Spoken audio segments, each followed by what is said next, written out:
विश्वतत्त्वानां वन्दे तत्त्वनलोकये वन्दे तत्त्वनलोकये ಮೋಕ್ಷಶಾಸ್ತ್ರ ಇದು.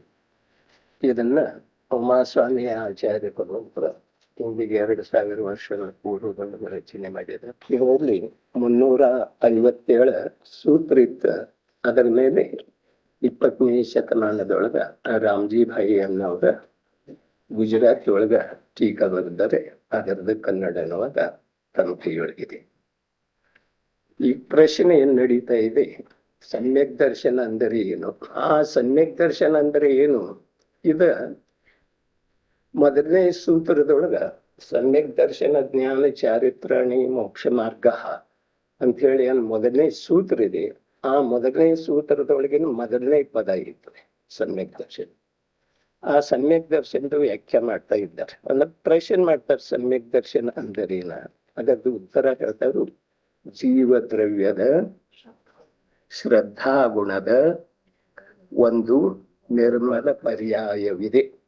ಏನ್ ಹೇಳಿರಿ ಗ್ರಂಥ ನೋಡುದ, ಸಮ್ಯಕ್ ದರ್ಶನವು ಅದು ಏನೈತಿ, ಜೀವದ್ರವ್ಯದ ಶುದ್ಧ ಜೀವದ್ರವ್ಯದ ಅಂತ ಶಬ್ದ ಪ್ರಯೋಗ ಇರ್ತಾರೆ.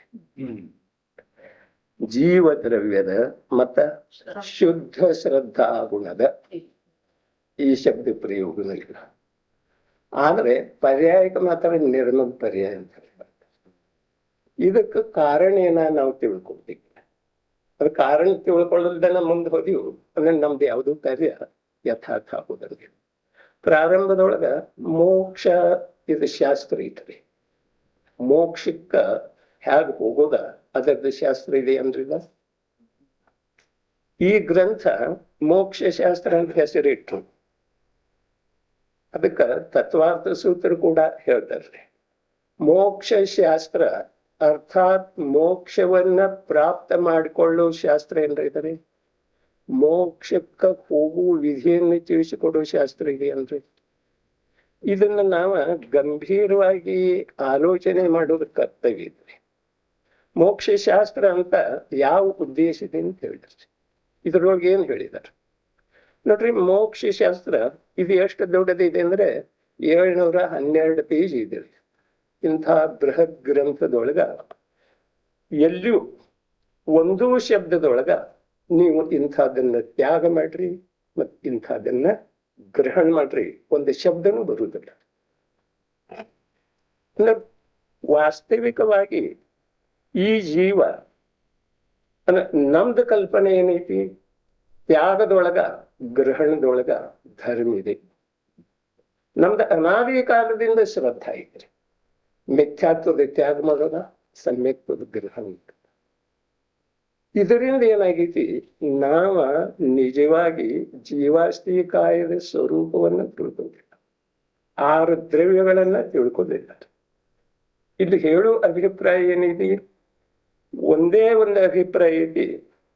ಅಂದ್ರೆ ನೀವು ಏನೂ ತ್ಯಾಗ ಮಾಡಬೇಕಾಗಿಲ್ಲ, ಏನೂ ಗ್ರಹಣ ಮಾಡಬೇಕಾಗಿಲ್ಲ. ಆದರೆ ಇದು ಏನಿದೆ ಅದರದ್ದು ಜ್ಞಾನ ಮಾಡ್ಕೊಳ್ಳಿ. ತ್ಯಾಗ ಮಾಡಬೇಕಾಗಿಲ್ಲ, ಗ್ರಹಣ ಮಾಡಬೇಕಾಗಿಲ್ಲ, ಆದರೆ ಜ್ಞಾನ ಮಾಡ್ಕೊಳ್ಬೇಕಾಗಿದೆ. 357 ಸೂತ್ರದೊಳಗ ಆಚಾರ್ಯ ಭಗವಂತರ ಏನ್ ಹೇಳಿದಾರು, ಅದರದ್ದು ವಿವರಣೆ ಏನ್ ಬರ್ದಾರು ಬೃಹತ್ ಗ್ರಂಥ 700 ಪೇಜ್ದಾಗ. ಆ ಎಲ್ಲದರದ್ದು ಸಾರ ಒಂದ ಜ್ಞಾನ ಮಾಡ್ಕೊಳ್ಳೋದು ಇದು ಒಂದೇ ಇದೆ. ಯಾವ್ದ್ರದ್ದು ಗ್ರಹಣತೆ ಆಗಿಲ್ಲ. ಕಾರಣ ಏನ್ರಿ, ಆಚಾರ್ಯ ಭಗವಂತರಾಗಲಿ ಟೀಕಾಕಾರರಾಗಲಿ ಅಥವಾ ಜೈನ ದರ್ಶನದ ಮೂಲ ಭೂತ ಯಾವ ಸಾರ ಸರ್ವಸ್ವ ಇದೆಯೋ ಅದರೊಳಗ ಯಾವುದರದ್ದು ಗ್ರಹಣ ಮತ್ತು ಯಾವುದರದ್ದು ತ್ಯಾಗದ ಪ್ರಶ್ನೆನೇ ಇಲ್ಲ. ನಾವು ಅಜ್ಞಾನದಿಂದ ಹೇಳ್ಬಹುದ್ರಿ, ರಾತ್ರಿ ಊಟ ತ್ಯಾಗ ಮಾಡು, ಕಷಾಯಗಳನ್ನ ತ್ಯಾಗ ಮಾಡು, ಸಮ್ಯಕ್ತದ ಗ್ರಹಣ ಮಾಡು, ಬಸ್ಟಿಗೆ ಹೋಗು, ವ್ರತ ತಬ. ಇದು ಎಲ್ಲಾ ಅಜ್ಞಾನಿಗಳ ಅರ್ಥಾತ್ ಜೈನ ಅಲ್ಲದವ್ರು ಹೇಳು ಮಾತು. ಸ್ವಲ್ಪ ನಮಗ್ ಕೆಡಕ್ ಅನ್ಸಬಹುದು, ಆದರೆ ಯಾರು ಜೈನ ಅಲ್ಲ ಅವ್ರಿಗೆ ಇದನ್ನ ಹೇಳುವಂತ ನಿಜವಾಗಿ ಕಾರಣ ಏನ ಅಂದ್ರೆ ನಮಗೆ ಜೀವಾಸ್ತಿ ಕಾಯದ ಸ್ವರೂಪನ ಗೊತ್ತಿಲ್ಲ. ಜೀವಾಸ್ತಿ ಕಾಯ ಸ್ವರೂಪ ಗೊತ್ತಿಲ್ಲ ಅಂದ್ರೆ ಈಗ ನಾವು ತಿಳ್ಕೊಂಡಿದ್ದೇವೆ ಅಂದ್ರೆ ಜೀವಾಸ್ತಿ ಕಾಯ ಈಗ ಇದು 5ನೇ ವಾರಿಗೆ ಜೀವಾಸ್ತಿಕಾಯ ಸ್ವರೂಪ, ಜೀವಾಸ್ತಿಕಾಯ ಪುದ್ಗಲಾಸ್ತಿಕಾಯದ ಸ್ವರೂಪ ಹೇಳ್ತಾ ಇದೆ. ಆದ್ರೆ ನಾವು ಇದನ್ನ ಯಥಾರ್ಥವಾಗಿ ತಿಳ್ಕೊಂಡಿದ್ದೇವೆ. ಅಂದ್ರೆ ವಾಸ್ತವಿಕವಾಗಿ ಇಲ್ಲಿ ಏನ್ ಹೇಳ್ತಾ ಇದ್ದಾರೆ, ಜೀವ ಯಾವುದರದ್ದು ತ್ಯಾಗ ಮಾಡಬೇಕಾಗಿಲ್ಲ, ಯಾವುದರದ್ದು ಗ್ರಹಣ ಮಾಡಬೇಕಾಗಿಲ್ಲ. ಆದ್ರೆ ಇಲ್ಲಿ ಅರ್ಥಾತ್ ಸಂಪೂರ್ಣ ಜಿನಾಗಮದೊಳಗ ಯಾವುದರದ ಕಥನ ಬರ್ತಿದೆಯೋ ಅದೆಲ್ಲದರದ ಜ್ಞಾನ ಮಾಡ್ಕೊಳ್ಳೋದಿದೆ ವಿನಃ ತ್ಯಾಗ ಗ್ರಹಣ ಯಾವುದೂ ಇಲ್ಲ. ಇದಕ್ಕೆ ಕಾರಣ ಏನ? ಕಾರಣ ಒಂದೇ ಒಂದ್ ರೀತಿ ಆತ್ಮನಲ್ಲೇ ಒಂದು ಅದ್ಭುತ ಗುಣ ಇದ್ವಿ. ತ್ಯಾಗೋಪಾದಾನ ಶೂನ್ಯತ್ವ ನಾಮದ ಒಂದು ಅದ್ಭುತ ಶಕ್ತಿ ಇದೆ.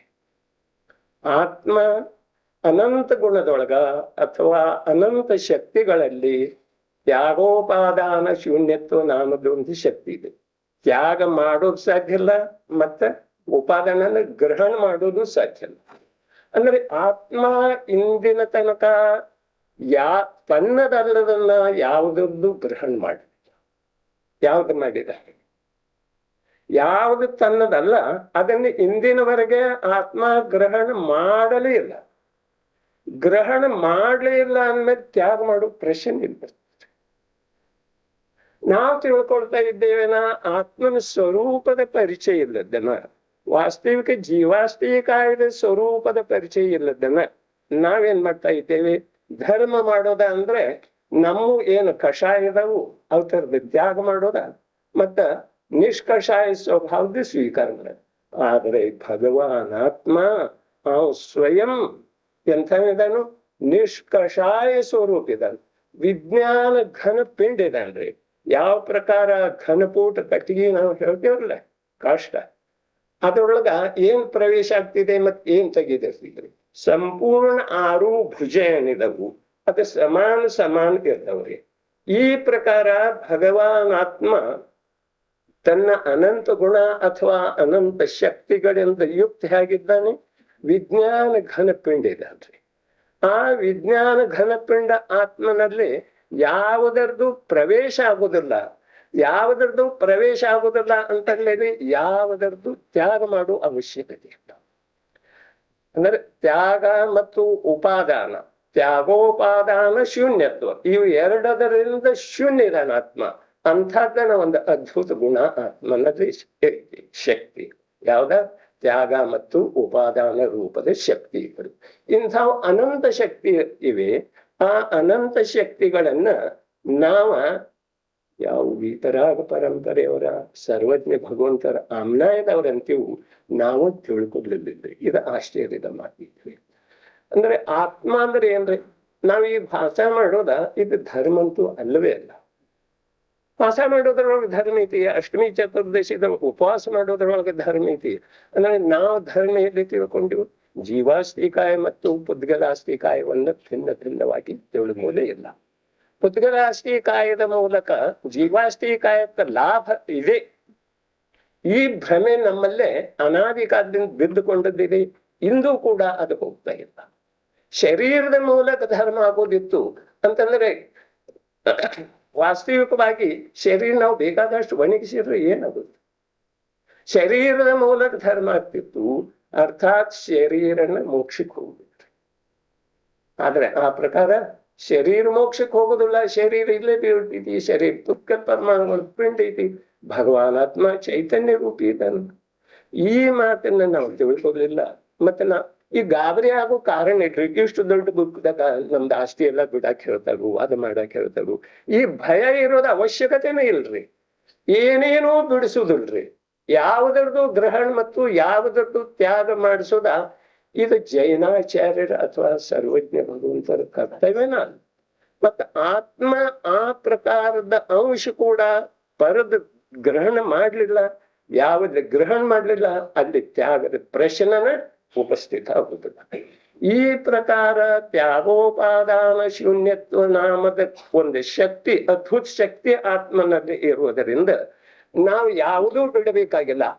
ಆದ್ರೆ ನಾವು ಆ ಭ್ರಾಂತಿಯಿಂದ ಈ ಆಸ್ತಿನಿಂದ ಇದು ಸಂಪೂರ್ಣ ವಿಶ್ವದ ಮೇಲೆ ನಮ್ದ ಅಧಿಕಾರ ತೋರಿಸ್ತಾ ಹೊರಟಿದ್ದೀವಿ. ಆದರೆ ಪ್ರಭು ಯಾವ್ದು ನಂದ ನಂದ ನಂದ ಅಂತೀಯೋ, ಈ ಅನ್ನುವಂಥ ಯಾವ ನಿನ್ನ ಜಡ ಶರೀರ ಇದೆಯೋ ಅದು ಕೂಡ ನಿಂದಲ್ಲ. ಅದನ್ನಿಂದ ಅಲ್ಲ ಅಂದ ನಂತರ ಉಳಿದಿದ್ದು ಯಾವ್ದು ನಿಂದಿದೆ? ಈ ಮಾತನ್ನ ನಾವ ವಿಚಾರ ಮಾಡುವ ಕರ್ತವ್ಯ ಇದೆ, ಆದ್ರೆ ಮಾಡ್ತಾ ಇಲ್ಲ. ಆದ್ರೆ ಇಲ್ಲಿ ಮೂಲ ನಮಗೆ ಸಂಸಾರ ಆಗಲಿಕ್ಕೆ ಕಾರಣ ಏನ ಅಂದ್ರೆ ಕೇವಲ ನಮ್ದು ಭ್ರಮೆ, ಒಂದು ಭ್ರಾಂತಿ ಇದೆ. ಏನು ಭ್ರಾಂತಿ ಅಂದ್ರೆ ಜೀವಾಶ್ರೀ ಕಾಯ, ನಾನು ಅಂದ್ರೆ ಏನ, ಆತ್ಮ ಅಥವಾ ಜೀವ ದ್ರವ್ಯ ಅಂದ್ರೆ ಏನ, ಅದರದ ಸ್ವರೂಪ ಏನ, ಇದನ್ನು ನಾವು ತಿಳ್ಕೊಂಡಿದ್ದಾರೆ. ಬಂದ ವಾಸ್ತವಿಕವಾಗಿ ಜೀವ ದ್ರವ್ಯದ ಸ್ವರೂಪ, ಪುದ್ಗಲ್ ದ್ರವ್ಯ ಸ್ವರೂಪ, ಅರ್ಥಾತ್ ಆರೂ ದ್ರವ್ಯಗಳ ಸ್ವರೂಪವನ್ನ ಯಥಾರ್ಥ ರೂಪದಿಂದ ನಾವು ತಿಳ್ಕೊಂಡಿದ್ದೀವಿ ಅಂದ್ರೆ ನಮ್ದು ಸಂಸಾರ ಉಳಿಯೋದನ್ನ ಸಾಧ್ಯವಿಲ್ಲ.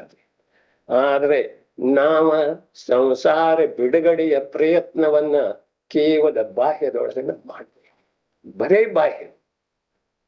ನೀನೇನ್ ಬಿಟ್ಟಿ ನೀನೆಂದು ನೋಡ್ರಿ, ಮೈ ಮೇಲಿನ ಬಟ್ಟೆಯ ಕಳಿಸಿ ನಗ್ನ ರೂಪ ಧಾರಣ ಮಾಡುವುದರಿಂದ ಧರ್ಮ ಆಗುದಿಲ್ಲ, ಎಂದೂ ಆಗಲಿಲ್ಲ ರೀ. ಆ ಮೈ ಮೇಲಿನ ಬಟ್ಟೆ ಸ್ವಯಂ ಕಳಿಸಿ ಹೋಗೋದಿರ್ತಿದೆ ವಿನಃ ಅದನ್ನು ಬಿಟ್ಟು ಕೊಡು ಪ್ರಮೇನ ಇಲ್ಲ. ಜೈನ ದರ್ಶನದೊಳಗೆ ಯಾರೂ ಬಿಟ್ಟು ಕೊಡ್ಲೇ ಇಲ್ಲ ರೀ. ಬಿಟ್ಟು ಕೊಟ್ಟದ್ದ ಅರ್ಥಾತ್ ಮೈ ಮೇಲಿನ ವಸ್ತ್ರ ಹೋದದ್ದ ಯಾವ ತೆಗೆದಿದ್ದಾನೋ ಅವನಿಗೂ ಪರಿಚಯ. ಈ ಪ್ರಕಾರದ ವಸ್ತು ಸ್ವರೂಪ ಇರ್ತಿರುವಾಗ ನಾವ ಏನಕ್ಕೇನ ಪ್ರಕಾರೇನ ವಿಪರೀತವಾಗಿ ತಿಳ್ಕೊಂಡ, ವಿಪರೀತವಾಗಿ ಕಲ್ಪನೆ ಮಾಡ್ಕೊಂಡ ನಾವು ಜೈನ್ ದರ್ಶನ ಅಂದ್ರೆ ತೀರಾ ಕಷ್ಟದ್ದಿದೆಪ್ಪ, ಅದನ್ನ ಗ್ರಹಣ ಮಾಡೋದ, ಅದರದ ಆಚರಣೆ ಮಾಡೋದ ಅತಿಶಯ ಕಷ್ಟ ಇದೆ. ಈ ಭ್ರಾಂತಿ ನಮ್ಮಲ್ಲೇ ಅನಾದಿ ಕಾಲದಿಂದ ಬಿದ್ದುತ್ತಿದೆ. ಅದರ ಸಲುವಾಗಿ ಆಚಾರ್ಯ ಭಗವಂತರು ಇದೇನ್ ಮಾತಾಡ್ತಾರು, ನೀನು ಯಾವುದಕ್ಕೂ ಭಯಪಡ್ಬೇಕು, ಬರೇ 6 ದ್ರವ್ಯ ಯಾವ ಪ್ರಕಾರ ಇವೆಯೋ ಆ ಪ್ರಕಾರ ತಿಳ್ಕೊಳ್ಳ. ಆ ಪ್ರಕಾರ ತಿಳ್ಕೊಂಡ ನಂತರ ನಿಂದ ಸಂಗತಿ ಯಾವುದರ ಜೊತೆ ಆಗ್ತದೆ, ಒಂದು ಪುದ್ಗಲಾಸ್ತಿ ಕಾಯದ ಜೊತೆ ಆಗ್ತದೆ. ಜೀವಾಸ್ತಿ ಕಾಯದ ಸಂಗತಿ ಪುದ್ಗಲಾಸ್ತಿ ಕಾಯದ ಜೊತೆನ ಆಗ್ತಾ ಇದೆ ವಿನಃ ಉಳಿದ ಯಾವುದರದ ಜೊತೆ ಇಲ್ಲ. ಧರ್ಮ ಅಧರ್ಮ, ಆಕಾಶ ಮತ್ತು ಕಾಲ ಇವೆಲ್ಲ ಅರೂಪಿ ಇದಾವೆ, ಅವೇನ್ ನಮಗ್ ಕಾಣೋದಿಲ್ಲ. ಅವ್ರದ್ದು ಗ್ರಹಣ ತ್ಯಾಗದ ಪ್ರಶ್ನೆನೇ ಇಲ್ಲ. ಆದ್ರೆ ಗ್ರಹಣ ತ್ಯಾಗದ ಪ್ರಶ್ನೆ ಒಂದು ನಮಗೇನೈತಿ, ಶರೀರದೊಳಗೆ ಏನು 5 ಇಂದ್ರಿಯ ಮತ್ತು ಒಂದು ಮನಸ್ಸಿದೆಯೋ ಆ 5 ಇಂದ್ರಿಯ ಮತ್ತು ಮನಸ್ಸಿನ ತೃಪ್ತಿ ಸಲುವಾಗಿ ನಮ್ದೆಲ್ಲ ಆತ್ಮನ ಘಾತ ಆಗ್ತಾ ಇದೆ. ಆತ್ಮನ ಘಾತ ಎಲ್ಲಿ ಇದೆ, ಪರದಲ್ಲಿ ತನ್ನತನವನ್ನ ಸ್ಥಾಪಿಸಲಿಕ್ಕೆ ಹೋಗೋದರಿಂದ ಆತ್ಮನ ಘಾತ ಆಗ್ತಾ ಇದೆಯೇ ವಿನಃ. ನೋಡ್ರಿ, ಇಡೀ ಭಾರತದ ಆಸ್ತಿ ಎಲ್ಲ ನನ್ನ ಮನೆಯೊಳಗೆ ತಂದಿಟ್ರೇನು ಕೂಡ ನನ್ಗೆ ಏನೂ ಬಾಧ ಆಗುದಿಲ್ಲ. ಬಾಧ ಇದು ನನ್ನದು ಇದೆ.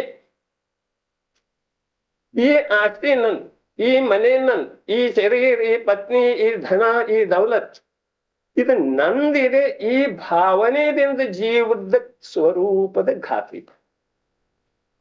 ನಾವೇನ್ ಮಾಡ್ತಾ ಇದ್ದೇವೆ, ಅನಾದಿ ಕಾಲದಿಂದ ಇಂದಿನವರೆಗೆ ಯಾರನ್ನೂ ಮೋಸ ಮಾಡಲಿಲ್ಲ, ಯಾರ ದ್ರವ್ಯವನ್ನೂ ಅಪಹರಣ ಮಾಡಲಿಲ್ಲ, ಯಾರಿಗೂ ನಮ್ಮ ದ್ರವ್ಯವನ್ನ ಕೊಡ್ಲಿಲ್ಲ. ಆದ್ರೆ ಕೊಟ್ಟದ್ದು ನಾಟಕ ಮಾಡ್ತೀವ್ರಿ.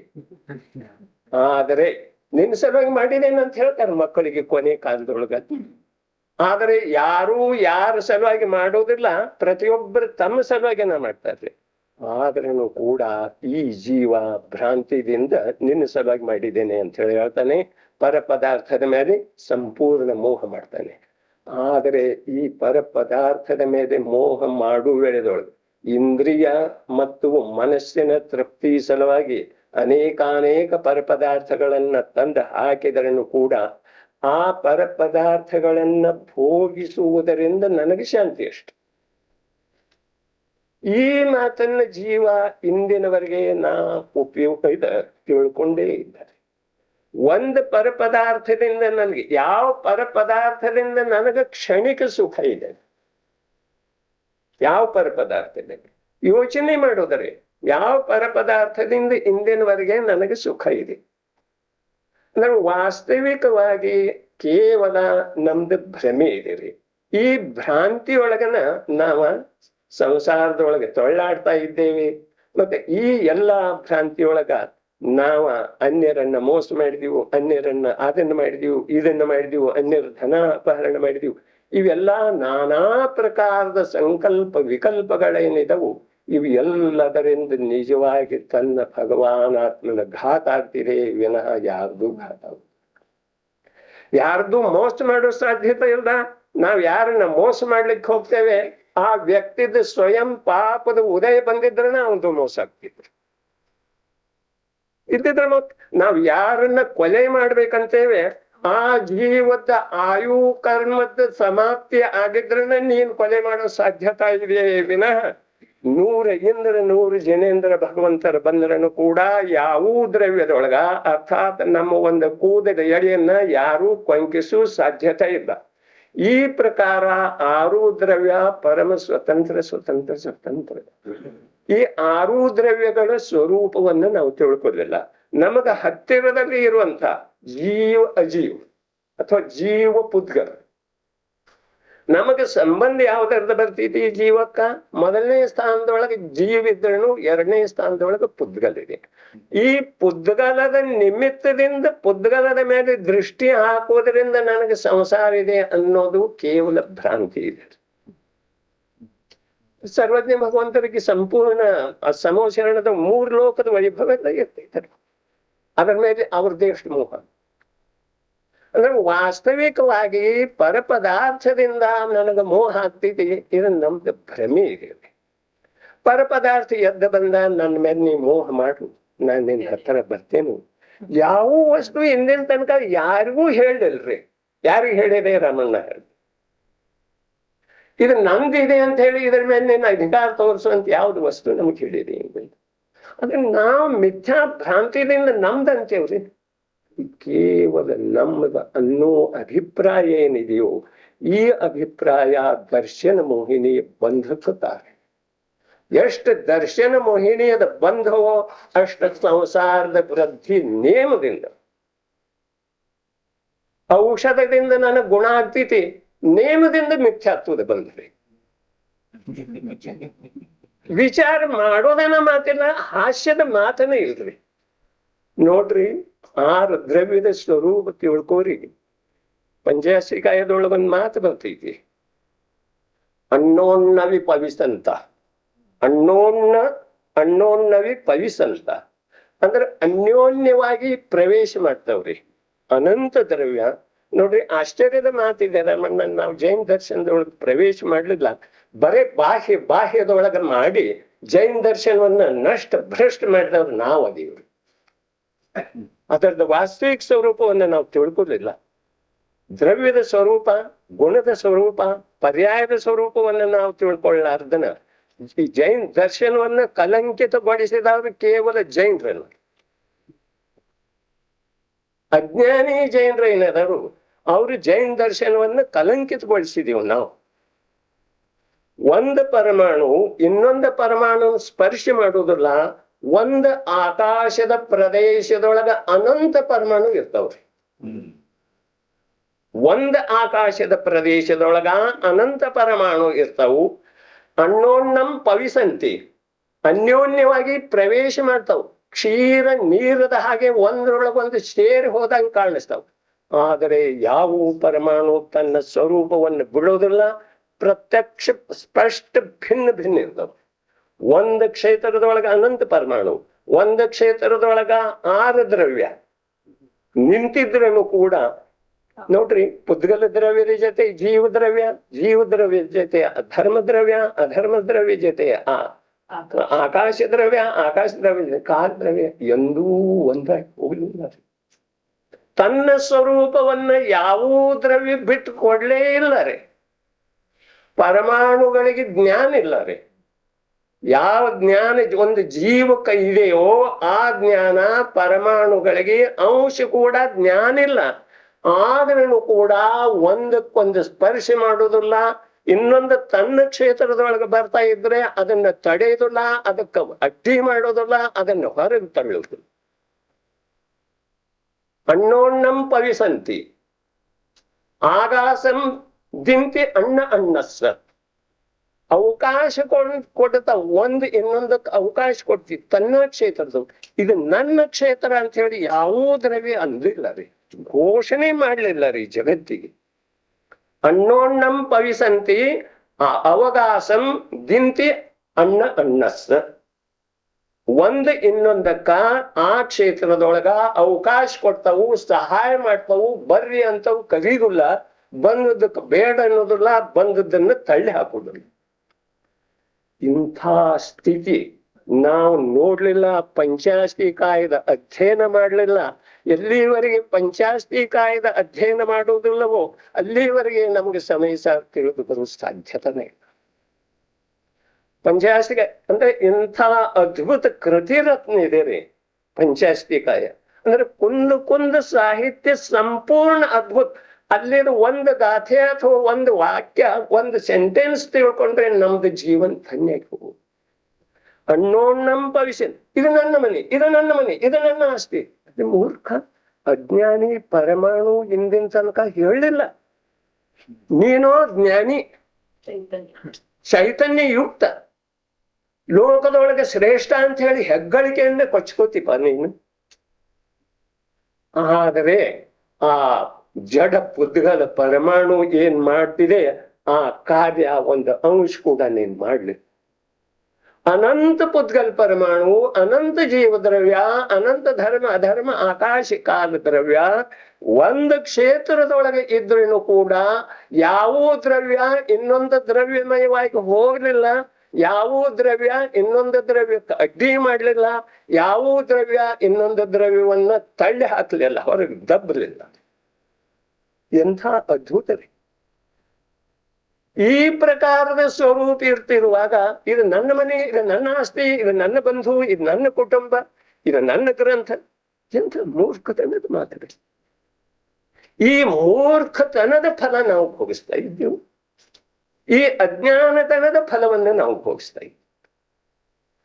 ವಾಸ್ತವಿಕವಾಗಿ ನಾವ ವಿಚಾರ ಮಾಡುವ ಮಾತೇನೈತಿ, ಇಂದಿನವರೆಗೆ 6 ದ್ರವ್ಯದ ಸ್ವರೂಪವನ್ನ ಯಥಾರ್ಥವಾಗಿ ಸವಿಕಲ್ಪ ದೃಷ್ಟಿಯಿಂದಲೇ ತಿಳ್ಕೊಂಡಿರಿ. ನಿರ್ವಿಕಲ್ಪದ ಮಾತು ಬೇಡ, ಸವಿಕಲ್ಪ. ಹಾಗಾದ್ರೆ ಸವಿಕಲ್ಪ ಯಾವ್ದಕ್ಕಂತಾರು, ನಿರ್ವಿಕಲ್ಪ ಯಾವ್ದಕ್ಕಂತಾರು, ಇದ್ರೆ ನಮಗ್ ಗೊತ್ತಿತ್ತು. ಸವಿಕಲ್ಪದ ವ್ಯಾಖ್ಯಾ ಏನ್ ಮಾಡ್ತಾರೆ ಜೈನ ದರ್ಶನದೊಳಗ, ನಿರ್ವಿಕಲ್ಪದ ವ್ಯಾಖ್ಯಾ ಏನ್ ಮಾಡ್ತಾರು ಇದು ನಮಗ್ ಗೊತ್ತಿಲ್ಲ. ಅಂದ್ರೆ ಇನ್ನ ಸವಿಕಲ್ಪ ಕಥನ್ ಮಾಡಿದೀವಿ, ಕೇಳಿದೀವಿ, ಅಲ್ಲಿ ಉಳಿದು ಹೋಯ್ತೀವಿ. ನಮ್ಗೆ ಗ್ರಹಣ ಆಗ್ಲಿಲ್ಲ. ಗ್ರಹಣ ಯಾಕಾಗ್ಲಿಲ್ಲ? ತಿಳಿದು ಬರ್ಲಿಲ್ಲ, ತಿಳ್ಕೊಳ್ಳೋ ಇಚ್ಛೆ ಇಲ್ಲ. ನಮ್ಗೆ ಸಂಸಾರದಿಂದ ಮುಕ್ತಾಗುವ ಇಚ್ಛೆನೇ ಇಲ್ರಿ ಯಾರಿಗೂ ರೀ. ಇದ್ರೆ ಈ ಪ್ರಕಾರದ ಅವಸ್ಥೆ ಆಗೋದು ಸಾಧ್ಯ ಇಲ್ಲ, ಸಾಧ್ಯ ಇಲ್ಲ, ಸಾಧ್ಯ.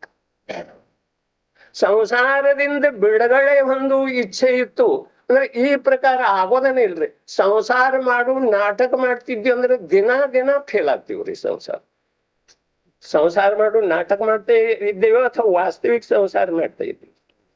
ವಾಸ್ತವಿಕ ಸಂಸಾರ ಮಾಡ್ತಾ ಇದ್ದೇವೆ, ಒಂದು ಪರಮಾಣುವನ್ನು ಕೂಡ ಬಿಟ್ಟು ಕೊಡೋದಿಲ್ಲ.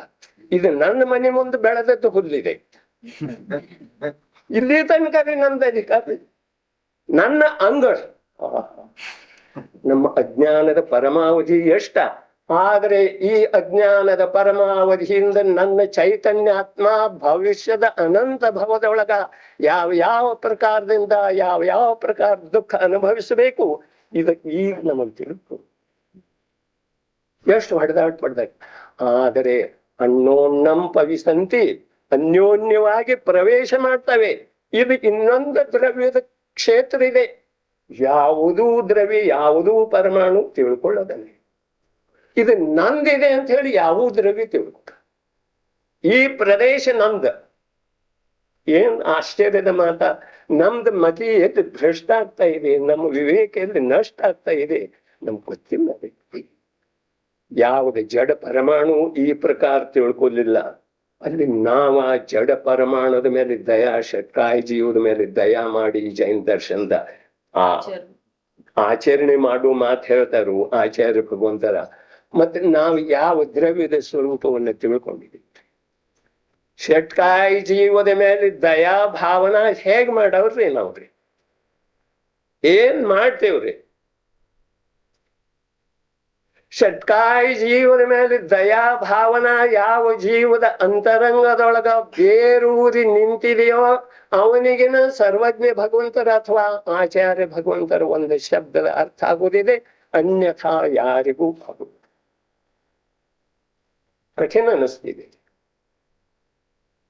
ವಾಸ್ತವಿಕವಾಗಿ ನಮಗ ಇನ್ನೊಂದು ಜೀವದ ಮೇಲೆ, ಅರ್ಥಾತ್ ಈಗ ನೋಡ್ರಿ, ಅಗ್ನಿಕಾಯಕ, ಜಲಕಾಯಕ, ವಾಯುಕಾಯಕ, ಪೃಥ್ವಿಕಾಯಕ ಎಷ್ಟು ಜೀವದ ಅವತರದ ಘಾತ ನಾವು ಸಮಯಕ್ಕೆ ಎಷ್ಟು ಮಾಡ್ತೇವೆ ಅಲ್ಲ. ಈ ಸ್ಥೂಲ ಜೀವದ ಘಾತ ಮಾಡ್ತಾ ಇದ್ದೀವ್ರಿ. ಮನೆಯೊಳಗೆ ತೆಗಿನಿ ಆದ್ರೆ ಏನ್ ಮಾಡ್ತೀವ್ರಿ? ಗುಂಗಾಡಾದ್ರೆ ಏನ್ ಮಾಡ್ತೀವ್ರಿ? ನೊಣ ಹೆಚ್ಚಾದ್ರೆ ಏನ್ ಮಾಡ್ತೀವ್ರಿ?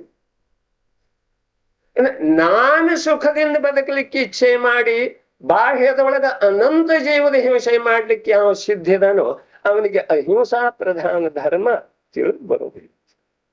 ಹೇಗೆ ತಿಳಿದು?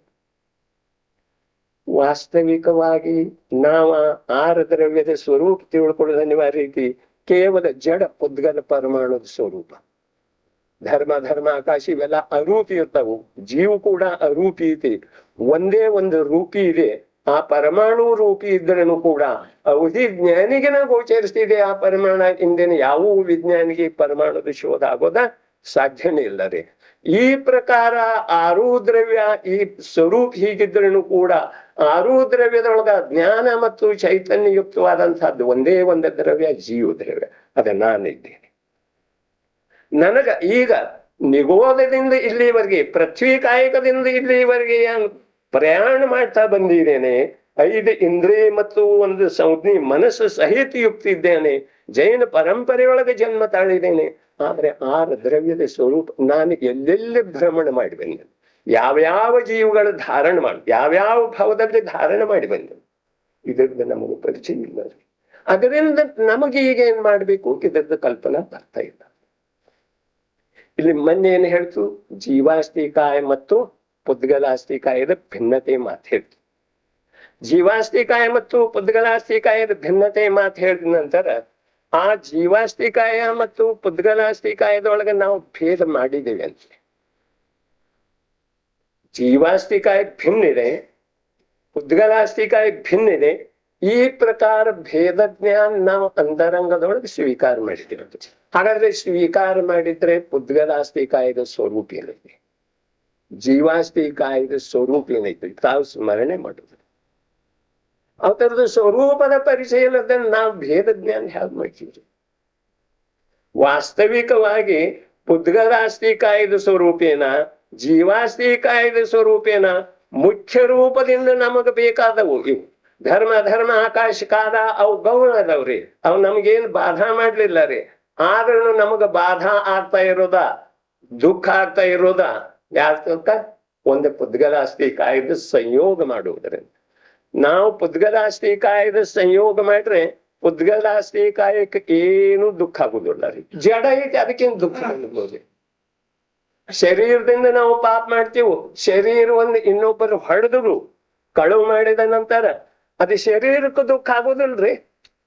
ಜಡ ಐತ್ರಿ, ಅದಕ್ಕೆ ಬೆಂಕಿ ಹಚ್ಚಿದ್ರು ಕೂಡ ದುಃಖ ಆಗಲಿ. ನಮಗೆ ಹೊಡೆದ್ರೆ ಏನ್ ದುಃಖ ಆಗ್ತಿದ್ರು? ಸುಡ್ತೇವಿಲ್ರಿ ನಾವು ಆತ್ಮ ಹೋದ ನಂತರ. ಅದಕ್ಕೆ ಎಷ್ಟು ದುಃಖ ರೀ. ಶರೀರಕ್ಕೂ ದುಃಖ ಇಲ್ಲ.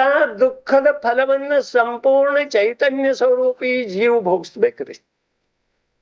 ಉಳಿದ ಲೋಕದೊಳಗೆ ಯಾರೂ ಭೋಗಿಸಲಿಲ್ಲ. ಯಾವ ಅಪರಾಧ ಜೀವ ಮಾಡ್ತಾನೆಯೋ ಆ ಅಪರಾಧದ ಸಂಪೂರ್ಣ ಫಲವನ್ನ ಯಾವ ಜೀವ ಮಾಡ್ತಾನೋ ಅದೇ ಜೀವ ಭೋಗಿಸ್ಬೇಕು. ಜಗತ್ತಿಗೂ ಗೊತ್ತಿಲ್ಲದ ನಾವು ಅಜ್ಞಾತವಾಗಿ ಬಚ್ಚಿಟ್ಟ ಮಾಡಬಹುದ್ರಿ ಪಾಪದ. ಆದರೆ ನನ್ನಿಂದ ಬಚ್ಚಿಡುವ ಸಾಧ್ಯತೆ ಇಲ್ಲ. ಅದ ನನ್ಗ ಅಂತರಂಗದೊಳಗ ಕೊರೀತಾ ಇರ್ತಿದೆ. ಈ ಪ್ರಕಾರದ ಯಾವ ಕಷಾಯ ಭಾವ ಅಥವಾ ಅಜ್ಞಾನ ಭಾವದಿಂದ ಪರ ಪದಾರ್ಥದೊಳಗ ಅಪನತ್ವ ತನ್ನತನವನ್ನ ಸ್ಥಾಪನೆ ಮಾಡ್ಲಿಕ್ಕೆ ನಾನು ನೋಡ್ತೇನೆ. ಪರ ಪದಾರ್ಥದ ಮೇಲೆ ಅಧಿಕಾರ ಸ್ಥಾಪನೆ ಮಾಡ್ಲಿಕ್ಕೆ ನಾನು ನೋಡ್ತಾ ಇದ್ದೇನೆ. ಇದರದ ಫಲವನ್ನು ನಾವು ಭೋಗಿಸ್ತಾ ಇದ್ದೇವೆ. ಯಾವೂ ದ್ರವ್ಯ ಭೋಗಿಸಲಿಲ್ಲ ರೀ. ಯಾವೂ ದ್ರವ್ಯ. ಪುದ್ಗಲ ಪರಮಾಣು ಏನಾಗ್ತಿದೆ, 1ರಿಂದ ಅನಂತ ಪರಮಾಣುದ ಯಾವ್ದ ಸ್ಕಂದ ರೂಪದ ಅವಸ್ಥೆ ಆಗ್ತಿದೆಯೋ ಯಾವ ಸ್ಕಂದ ರೂಪದ ಅವಸ್ಥೆ ಆಗ್ತಿದೆಯೋ ಅದಕ್ಕೆ ಏನಂತಾರು ಪುದ್ಗಲ ಅಸ್ಥಿಕಾಯ. ಒಂದು ಪುದ್ಗಲ್ ಪರಮಾಣುದಿಂದ ಅನಂತ ಪುದ್ಗಲ್ ಪರಮಾಣು ರೂಪ ತನಕ ಯಾವ ಸ್ಕಂದ ರೂಪದ ಅವಸ್ಥೆ ಆಗ್ತಿದೆಯೋ ಅದ ಪುದ್ಗಲಾಸ್ತಿಕಾಯ ಇದೆ. ನಾವು ಭೇದ ವಿಜ್ಞಾನ ಎಲ್ಲಿ ಮಾಡೋದ, ಒಂದು ಪುದ್ಗಲಾಸ್ತಿಕಾಯ, ಇನ್ನೊಂದು ಜೀವಾಸ್ತಿಕಾಯ. ಇನ್ನು ಜೀವಾಸ್ತಿಕಾಯದ ಸ್ವರೂಪ ಏನಿದೆ, ಜೀವ ಇದು ದ್ರವ್ಯ ಇದೆ ರೀ, ಏನ ಜೀವ ಇದು ದ್ರವ್ಯ ಇದೆ. ಜ್ಞಾನ ಆ ಜೀವ ದ್ರವ್ಯದ ತ್ರಿಕಾಲಿ ಗುಣ ಇದೆ. ಬಹಳ ಮಹತ್ವಪೂರ್ಣ. ನಾವು ಕೇಳ್ಬಿಡ್ತೀವ್ರಿ, ಜ್ಞಾನ ಇದು ಜೀವ ದ್ರವ್ಯದ ತ್ರಿಕಾಲಿ ಗುಣ. ಹಾಗಾದ್ರೆ ನಿಗೋದ ಅವಸ್ಥೆಯದೊಳಗೆ ಜ್ಞಾನ ಇರ್ತಿದೆ ಅಥವಾ ಇಲ್ಲ ರೀ? ಅದು ಏನು ಗೊತ್ತಿರುದಿಲ್ಲ ಅಂತೀವ್ರಿ ನಾವು. ಜ್ಞಾನ ಇದು ಜೀವದ ತ್ರಿಕಾಲಿ ಗುಣ ಅಥವಾ ಶಕ್ತಿ. ಜ್ಞಾನ ಆ ಜ್ಞಾನದಿಂದ ರಹಿತ ಜೀವ ಇಲ್ಲವೇ ಇಲ್ಲ, ಜೀವದಿಂದ ರಹಿತ ಜ್ಞಾನ ಇಲ್ಲ. ಜ್ಞಾನದಿಂದ ರಹಿತ ಜೀವಿಲ್ಲ, ಜೀವದಿಂದ ರಹಿತ ಜ್ಞಾನ ಇಲ್ಲ. ಈ ಪ್ರಕಾರ ಜೀವ ಇದೆ ದ್ರವ್ಯ ಇದೆ, ಜ್ಞಾನ ಅದರದ ತ್ರಿಕಾಲಿ ಗುಣ. ಯಾವಾಗಲೂ ಸತ್ತಾ ರೂಪದಿಂದ ಅಭೇದ ರೂಪದಿಂದ ಜೀವ ದ್ರವ್ಯದೊಳಗೆ ವಾಸ ಮಾಡುವಂಥದ್ದ ಗುಣ. ಇಂಥವು ಅನಂತ ಗುಣ ಆಗ್ತದೆ. ಇನ್ನ ಆ ಜ್ಞಾನ ಏನ್ ತ್ರಿಕಾಲಿ ಗುಣ ಇದೆಯೋ ಆ ತ್ರಿಕಾಲಿ ಗುಣದ ಮತಿಜ್ಞಾನ ರೂಪದ ಯಾವ ಅವಸ್ಥೆ ಆಗ್ತಿದೆ, ಮತಿಜ್ಞಾನ ರೂಪದ ಯಾವ ಅವಸ್ಥೆ ಆಗ್ತಿದೆಯೋ ಆ ಅವಸ್ಥೆ ಆಗೋದ ಅದು ಜೀವ ದ್ರವ್ಯದ ಪರ್ಯಾಯ ಧರ್ಮ. ಏನ್ರಿ? ಅದು ಜೀವ ದ್ರವ್ಯದ ಪರ್ಯಾಯ ಧರ್ಮ ಇದೆ ರೀ. ಅದ್ರಿ ಅದು ಯಾರ್ದು ಇಲ್ಲ. ಯಾವಾಗ ಜೀವ ದ್ರವ್ಯ ಜ್ಞಾನ ಗುಣ ಮತ್ತು ಪರ್ಯಾಯ ಧರ್ಮ ಇದೆಯೋ ಆ ವೇಳೆದೊಳಗ ಆ ಪರ್ಯಾಯ ಒಂದು ಸಮಯದ ಬಿಡುವಿಲ್ಲದ ಸತತ ಸತತ ಸತತ ಪರಿಣಾಮನ ಮಾಡ್ತಾ ಇರ್ತಿದ್ದಾರೆ. ಪರಿಣಾಮನದಿಂದ ರಹಿತ ಒಂದೂ ದ್ರವ್ಯ ಪ್ರಪಂಚದೊಳಗೆ ಇಲ್ಲ ರೀ. ನಾವೀಗ ಶಾಂತಿ ಇದೀವಿ, ಎಲ್ಲಾ ಚಿಂತಾ ಬಿಟ್ಟು ಬಿಟ್ಟಿದೆ. ಇದು ಮೂರ್ಖತನದ ಲಕ್ಷಣ. ಶಾಂತ ಪರಿಣಾಮನದಿಂದ ರಹಿತ ಪರ್ಯಾಯ ಇರೋದನ್ನ ಸಾಧ್ಯ ಇಲ್ರಿ. ಭಾವಲಿಂಗಿ ಸಂತ ಎಲ್ಲಾ ಬಿಟ್ಟು ಹೋಗಿದ್ದೇನೆ ಅಂತ ಹೇಳಿ ಜಗತ್ತಿನೊಳಗ ಅಪೀಲ್ ಮಾಡೋದನ್ನ ಇಲ್ರಿ ಅವ್ರಿ. ಎಲ್ಲಿ ತನಕ ಮಾಡೋದಿಲ್ಲ, ಎಲ್ಲಿ ತನಕ ಕೇವಲ ಜ್ಞಾನ ಆಗೋದಿಲ್ಲವೋ ಅಲ್ಲಿ ತನಕ ಅಪೀಲನ ಮಾಡ್ಲಿಲ್ರಿ. ಇಂಥ ಮೂರ್ಖತನ ಭಾವಲಿಂಗಿ ಸಂತ ಎಂದೂ ಮಾಡ್ಲಿಲ್ಲ ರೀ. ಅದೆಲ್ಲ ಮಿಥ್ಯಾ ದೃಷ್ಟಿ ಜೀವ ಮಾಡ. ಮತ್ತೆ ನಾಲ್ಕನೇ ಗುಣಸ್ಥಾನಾವರ್ತಿ ಜೀವ ಕೂಡ ಈ ಪ್ರಕಾರದ ಪರ ವಸ್ತುವಿನ ಮೇಲೆ ತನ್ನವನ್ನ ಸ್ಥಾಪನೆ ಮಾಡೋದು ಎಂದೂ ಸಾಧ್ಯ ಇಲ್ಲ. ಭರತ ಬಾಹುಬಲಿ ಯುದ್ಧ ಮಾಡ್ತಾ ಇದ್ರೂ ಕೂಡ ಯಾರಿಗೂ ಅವರ ಶರೀರ ಬಲದ ಸಲುವಾಗಿ ಅಭಿಮಾನ ಇರಲಿಲ್ಲ. ನನ್ನಲ್ಲೇ ಸಾಮರ್ಥ್ಯ ಇದೆ, ಬಾಹುಬಲಿಯನ್ನು ತುಳಿದು ಬಿಡಬಹುದು, ನನ್ನಲ್ಲೇ ಸಾಮರ್ಥ್ಯ ಇದೆ, ಭರತನನ್ನ ತುಳಿದು ಬಿಡಬಹುದು. ಈ ಪ್ರಕಾರದ